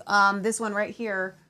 Prayers That Shake Heaven, you can enter to win. Either we'll do a drawing for one of these and for one of the collections. What happened to the back of that book? I don't know. A dog, probably. Uh-oh. So if you have not won one of our collections before in the past, you can enter MassFaith, that's MassFaith 33@gmail.com. Please put your address and your name and which collection you want if you win, because it makes it a lot easier for me to get it out to you. Catching you off of the trail. It's just the unfortunate situation of these bad guys being out there. Yeah, God, and one of the biggest traps is just how smart they really are. Because almost like the person hiding behind the bush, while it's scary, you can just try to avoid scary bushes. You can avoid the dark alley. It's the that's really good. Smart serial killer that knows exactly what he's doing. And that is what was such a fascination for me as I started to dive into your world and the Golden State Killer, because just the diversion tactics that he uses in order to manipulate the police is, I hate to say it, but genius. It's a sign of how smart this man was, and a reason and explanation, if I'm going to be honest, of how he got away with it for so long. So if you don't mind explaining some of the diversion tactics he used in order that really did try to trick you, didn't fall for it, but tried to trick you. No, I fell for a lot of things very early on, but so with the original investigation that was starting, back in, let's say 1976 up in Sacramento as the East Area rapist, a lot of the suspects that were being looked at were teenage boys or, drug addicts. And I started kind of buying into, okay, I'm dealing with, this roving sex deviant, this what I would call a troll under the bridge type of suspect, and looking at all those types of guys. And for people that don't know, you then started after it was a cold case, isn't it? Because they're like, how old is he? He looks amazing. Just to give people some context. I started on the case in 1994. Perfect, thank you. Yeah, so that was, what was that? That was 8 years after his last known homicide, which happened in 1986. He still looks young for that. I ended up spending 2 years looking for one of these trolls. as a suspect. He had just disappeared, and it turned out he was homeless up in Sacramento. Sacramento found him, knew I was looking for him, and then I eliminated him with DNA as the East Area rapist. And I was just like, I just spent 2 years of my life thinking this was the guy. Where did I go wrong? And that's when I started reassessing the case de novo. Okay. One of the things I did is we had 50 attacks up in Northern California, in which he let his victims live. So we have victim statements about what he did, in addition to what he said to them. So what I did is in chronological order, across 3 years worth of 50 sexual assaults, I put every single statement the victims said he told them in chronological order. And then all of a sudden it was like, oh, I see what he's doing. He would say something like, in one attack, you don't do what I say, I'll kill you like I did a couple down in Bakersfield. And then 2 weeks later, he basically said, if you call the police, I'll kill for the very first time. Well, what is it? 2 weeks ago, you said you killed somebody down Bakersfield, and now you're saying you'll kill for the very first time? Those are the types of things, when you see those statements in chronological order, it's like, oh, okay, he's lying to the victims. Well, why is he lying?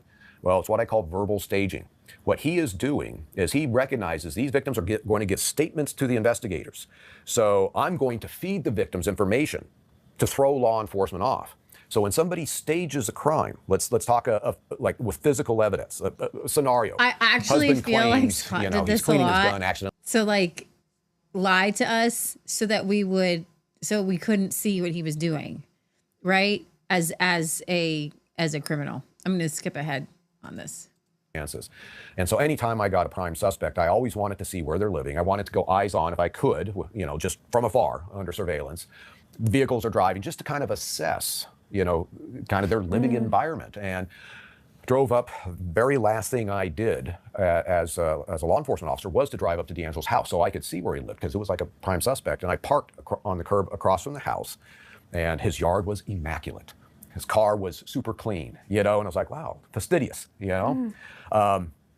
which was interesting because after he's arrested and I got inside his house, it was a pigsty.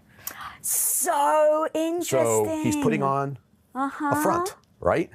This is a facade, yet internally. So the same thing. He's putting on a facade and how his interactions are with people, but internally, it's a whole different story. So that that's an interesting aspect to him. But that was the reason. I just needed to see, No, SK, and I hate to make this whole thing about Scott, but this is our personal story, so you guys can identify how these people can get into your life.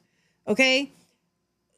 Scott was here and he was doing his podcast, and he like put all of his pens in order and put all these things in order. And I kind of made a joke. I was like, oh, you're kind of like OCD. He loved that people thought that he was OCD and obsessive and like super compulsive cleaning. Like he came here and he helped do the dishes and he cleaned the grates on the on our gas stove. And I was like, you do not have to do that. And he's like, no, I'm just like obsessive. I have to have things clean.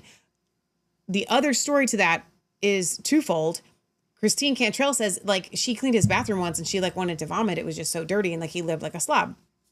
But then and like I would see him and like his room would be like a complete mess. Like I've seen his room down in Roseburg and I've seen it at the property, both places, just completely packed full of stuff. He lives like a pack rat. But then like he would still like, if I was doing like a video call with him or something like that, he'd like be cleaning the kitchen and like he'd make sure that the living room was super clean. And so it was like Jekyll and Hyde almost with the cleaning thing. Like some parts of his life were just like a complete wreck and complete mess and complete chaos. And then other areas were like completely obsessive and clean. It was just weird.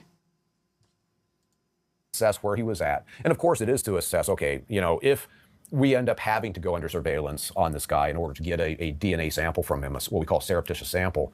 What is the configuration of the neighborhood? Could this be accomplished here? But then I thought, what's the likelihood that he's the guy I've been looking for 24 years? And there's a chance, and I drove away after that. That was the last thing I did. The next day I'm turning my badge and gun in. So talk about timing. That's crazy that it's literally the day before. But the fascination that his house, the assessment of the outside and the inside, of how much that also was an echo and a reflection of the way that he showed up. Like, that's so fascinating that the psychology of how he was echoed his living space. Because when I heard it, I was like, why? Yeah. He destroyed so many other people's lives. And that's part of the frustration in terms of recognizing it took us so long to catch him. But in many ways, technology finally gave us a tool to identify him, whereas the previous technologies and... Think about, You know, if these victims start getting so uncomfortable that that now I think I may have passed up where I was. And he'd brush the hair kind of away and then reorient attacks. But after the second daughter is born, he doesn't commit any more attacks that we know of. I just wanted to hear the story about the daughters. I mean, he was raping and killing women, and then you have daughters. Because I've heard you talk about how killers really do compartmentalize, and that they can show up in one way completely different in another. Part of assessing D'Angelo and his family is the timeline, is that his oldest daughter wasn't born until after his second to last attack in 1981. And then he does an attack for 5 years after his oldest daughter was born. Then he does that last attack, Janelle Cruz, and then his second daughter is born after that. So his wife is like 7 months pregnant at the time of those two attacks. But after the second daughter is born, he doesn't commit any more attacks that we know of. You know, so there is a major life change that has happened in him. Now, is the fact that he's now the father of daughters influencing whether or not he's going to continue? You know, Sacramento did a good job at coaching them, get off social media now. Oh, the daughters. They still receive death threats just because it's part of the frustration in terms of recognizing it took us so long to catch him. But in many ways, technology finally gave us a tool to identify him, whereas the previous technologies and the previous investigative aspects couldn't, just because he was a good predator in terms of committing crimes. It's hard to be a serial killer in social media world. Any statements? So his oldest daughter and her his grandkid, lived in his house. The two younger daughters were professional women at this point. One was an ER doc, the other was a postgraduate student. I walk out to the lobby in Sacramento, a homicide building, and these two women are sobbing. They can't believe that their dad has been arrested as this Golden State Killer. And, you know, you just think about how crushed they are. They didn't even know he had been a cop in the past. Wow. So okay, you can stop that one there. I just felt like that was an interesting aspect to where these girls, that he didn't abuse them. They don't seem to be like sexually abused or whatever, what have you, right? Mm-hmm. Like these psychopaths can go in and out of what they want in that moment. And they just, at that moment, he decided he wanted a family. And so that's what he was going to get. Well, again, it goes back to their moral code of what is good and right is only what is good and right for them in this world. Mm-hmm. That's it. And that can change. Their opinions can change. Their wants and their desires can change. Mm-hmm. But that doesn't change who they are, you know. So kind of like in rounding off my thoughts on this, and like I think we could probably do a whole nother show on psychopaths, because there's so much to cover here. But like as far as like how to spot them, I want to sum it up like this. Whether they're a friend or a coworker or your pastor or whatever, they're going to seem larger than life. Mm-hmm. They're going to seem way bigger than, you know, like, and they're going to make you feel special to be in their life, right? You're special to be in their life because they are this great thing. They're really good at this. They're really good at that. They can do all these things. Right. They're going to make you feel special because they're going to know you intimately. They're going to be able to mirror you. They're going to be able to compliment you in all the ways that you want to feel complimented. And then you're going to see the shift. Yeah. You're going to see things move. And, you know, what I didn't hit on here tonight was, and I was sitting here and I'm processing, because every healing for the fractured soul is healing for me. It's healing for Leah. And I hope it's healing for you guys too. And I hope that you're doing and assessing like I am as I'm listening and allowing the Holy Spirit to speak to me. And I was thinking a lot about, you know, this fear, how these guys want to inflict fear. They want to inflict fear. They want to inflict fear. And I'm like, God, you know, that's not something that I felt like Scott ever really wanted to inflict fear into me. That wasn't, but I remember several times, and not just several times. So I lived in a constant state of fear while I was with Scott, because I was afraid that I was going to get caught, that you were going to read messages or something like that. So like every single like moment of every day, every time I'm talking to him, I'm living in this like that constant was just like state another of fear. level of inflicting fear. That's what I'm saying. But he knew it. And I believe truly, and I'm just figuring this out tonight as I'm watching this. I'm watching the show. I'm the show you're watching, and I'm watching it with you, and I'm watching these shows. His whole thing was to It was, fear. I was literally, for 14 months, I lived in a constant state of fear. That's really why I left him, because I couldn't handle it anymore. I couldn't live like that anymore. Like, I needed the freedom. You had no idea. I didn't know that he was inflicting you were it. You were afraid. Yes, and he still had that control of fear. So it's not always, again, we need to be able to think outside the box when we're talking to these people. It's not always like he's going to hold his hand around your throat and say, you have to do what I say, or he's not going to always like yell, like that person said, drive crazy and because put you at risk. You wouldn't tolerate that. Exactly. So he's still getting this high on me living in fear. And I remember several times when we do these stupid God bridges, but they're not, I hate to use the word stupid. I say stupid because I want to diminish it, but it was a very significant part of our relationship is, there were so many times I'm just processing this as we're doing the show tonight. And he would, we look into each other's eyes and, this is all spiritual. This is all necromancing, by the way. This is, what's the word we use for it? Shamanism. The other one, something else. And what do you see? And so a lot of times he would say, and I would say, what do you see in my eyes? And he would say, fear. No way. Yeah. So he got off on fear. Yeah, but I wasn't afraid of him. Right. But just fear of the situation. Doesn't matter. And I'll tell you my number one fear. Make you afraid because you are a confident person. What these people enjoy doing, the psychopaths want to do is they want to take your goodness. They want to take... Right. And they want to take joy. They look for the happiest kid on the playground. Right. Right? Because they steal the joy. And so what a Scott Kesterson would do is so he learned what is your greatest fear. And they were it was multifaceted, because there were some times when I would say, I don't know what I'm afraid. I don't know why I'm afraid, right? In this situation. I don't know, like why are you afraid? I don't know why I'm afraid. There's different levels of fear. There's afraid that you're going to leave me, right? There's afraid that because they hold that over you too. But then deep down inside, my biggest fear, there was two big fears in this. My biggest fear was that I was going to have to be with Scott. That's at the depths of my being. That's my biggest fear, right? But then a level above that is the complete opposite. And my biggest fear is I'm going to have to leave him. I'm going to have to get out of this spell. And I knew that. And that was actually the healthiest part of me, where it was like I had this fear that it was all going to fall apart and that it was all going to end. But that was the part of me that was like, Michelle, you have to go through that door, no matter how scary it feels, no matter how scary it seems. And that's the door that I ended up going through. But all of it. So as I'm sitting here tonight and I'm processing this whole show, and you know what? Maybe the whole show is just for Michelle and you guys are just observing it. That's fine. But I have a sneaking feeling that you all can insert your own SK in this, because everybody's got one. Everybody has one in some form or another. It's not always male to female. Sometimes your own parents were your SK, and that's really sad. Sometimes your kids are your SK. There's sometimes your boss is this.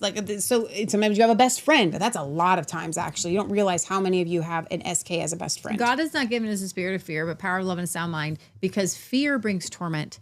And the essence of why a human would want to torment you is why the devil wants to torment you. The devil wants to get you in a fear because it's the opposite of faith, and it is by faith that we live. Amen. And so the devil comes to steal, to kill, and to destroy. If he can suck life out of a regular person, that's great. If he can suck life out of a Christian, if he can get a Christian to not walk in faith but walk in fear, then that's how the devil, why do psychopaths get off on hurting people? Because the devil, however demons get pleasure, the devil gets pleasure on harming God's children the most. Amen. That's why the devil gets pleasure on harming children the most. And so the most innocent, the most pure, he wants to get you trapped. He wants to get you in fear, because that faith is actually harming the kingdom of darkness. That faith is taking from him. It's that gnawing feeling. It's the fingers on the chalkboard. Every time somebody comes into the kingdom, another demon is sent to hell. Another demon's losing power and control when a soul is saved.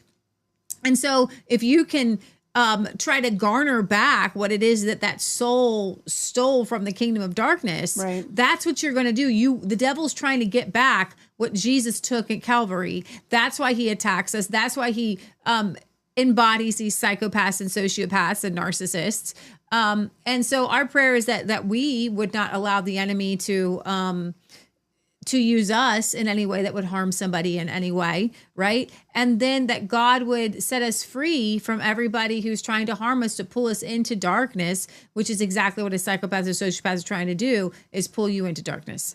Amen. That's good. All right. So we are going to do our drawing. And while I get these names together, because I wrote them on sheets of paper that I have to rip in half here, we are running our sale on shop.resistancechicks.com. Now, we were for the weekend. While you take everybody to the store. Yeah. So we were doing our sale until yesterday on our Healing for the Souls. That sale is now over. It was save $5 on the Healing for the Soul or the Armor of God essential oil blends. For the next 7 days, from today until Monday, we are having our sale on our body butters, which is super exciting for me. So I'm going to do a screen share here, and we're going to go together to shop.resistancechicks.com while Leah gets the names up. If you go to, whether it is the Armor of God beard butter, whether it is the beef tallow Homestead hands, and I need to take this sign off here because I didn't have time to edit that, and I'm sorry about that. And there's the iPillow sale that is still going on, which is such a great deal. No matter what it is, let's go to Hope the Heifer. We'll just use this one. The beef tallow face and body butter Homestead hands. Right now, you have to actually click on it really to see the price because it's in there. It's unfortunately there, but so it's normally $35 to $90. $35. Now it's 30. You put it in the cart, it's $30. You can see that. But 2 jars are, instead of $64, are $56.50. Now here's why this is significant. In the buy more, save more. You're still getting 10% off this whole order. So the $30 jar is actually $27, and the 2 jars for $56.50, you're getting 10% off of that, which is $5.60. So do that math. And then you split that in half. I think that the jars at that point are like $25, $26. And then if you buy 3 jars in the buy more, save more, they're $80. Plus you get 10% off of that, which is $8. So now there's $72 for 3 jars. Like, this is crazy deal that we're giving, that we're running this week. Now, somebody just made a purchase today of the 3 jars. I am going to refund you because I had not launched this sale yet. So you can expect a refund. If you don't want a refund, because I forget who it is, I didn't get a chance to look, and I can just send you an extra product, whatever, happy to do that. But so this is great deal. Now, you can do the mix or match on here. So there should be an option to, the mix or match 2 jars or mix or match 3 jars. Put that in the note right there. Mix and match our lard and tallard Armor of God. Please give us your choices in the quote note section at the checkout. Somebody did that just today. Thank you for following instructions. You're really good. So you could get 1 of each. You could get 2 of one of another. Mix or match the beard butter, the tallow, and the lard version. So that's super exciting. So that's going on right now at shop.resistancechicks.com. So our sale for the next 7 days is going to be on our body butters, which I am super excited about because it's one of my favorite products, which of course I say that about all the products, but I use that one every day throughout the day on my face, on my whole body. I am using it with DMSO on my back, not gonna lie, because there's so many good essential oil blends in the body butters. Like, I wanted to even talk about if you buy 2 or more, they're basically $10 off. I know, that's crazy. I think they're like $24. What's 72 divided by 3? Something like that. It's crazy. So crazy deal. The body butters have 24. The top essential oils in the Healing for the Soul and in the Armor of God in them. So you're getting the same hormone balancing essential oils and the things that are good for your face in the body butters, which is amazing.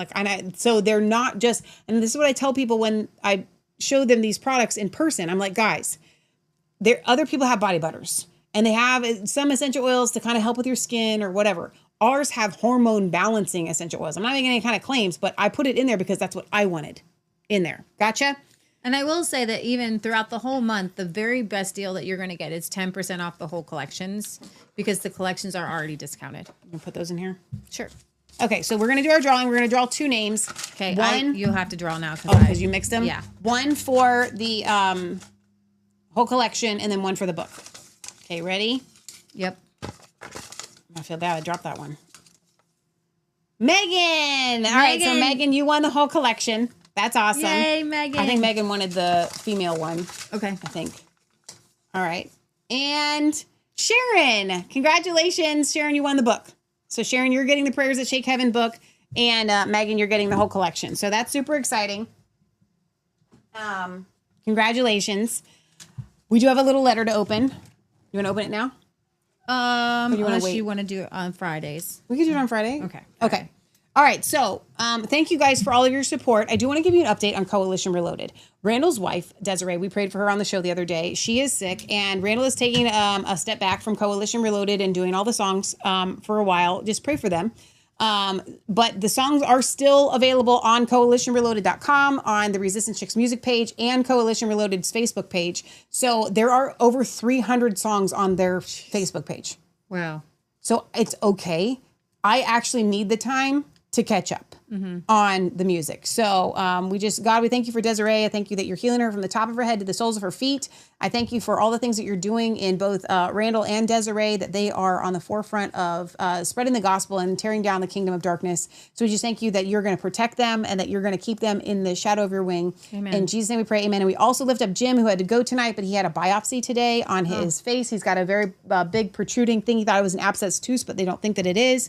He had 4 doctors there. I was reading his email. So God, we just lift up Jim to you. Be healed in the name of Jesus. And I thank you for complete healing, that the biopsy is going to come out completely clean, that there's no cancer in the name of Jesus, that it's whatever it is, that they're going to be able to fix it. Amen. In Jesus' name we pray. Amen.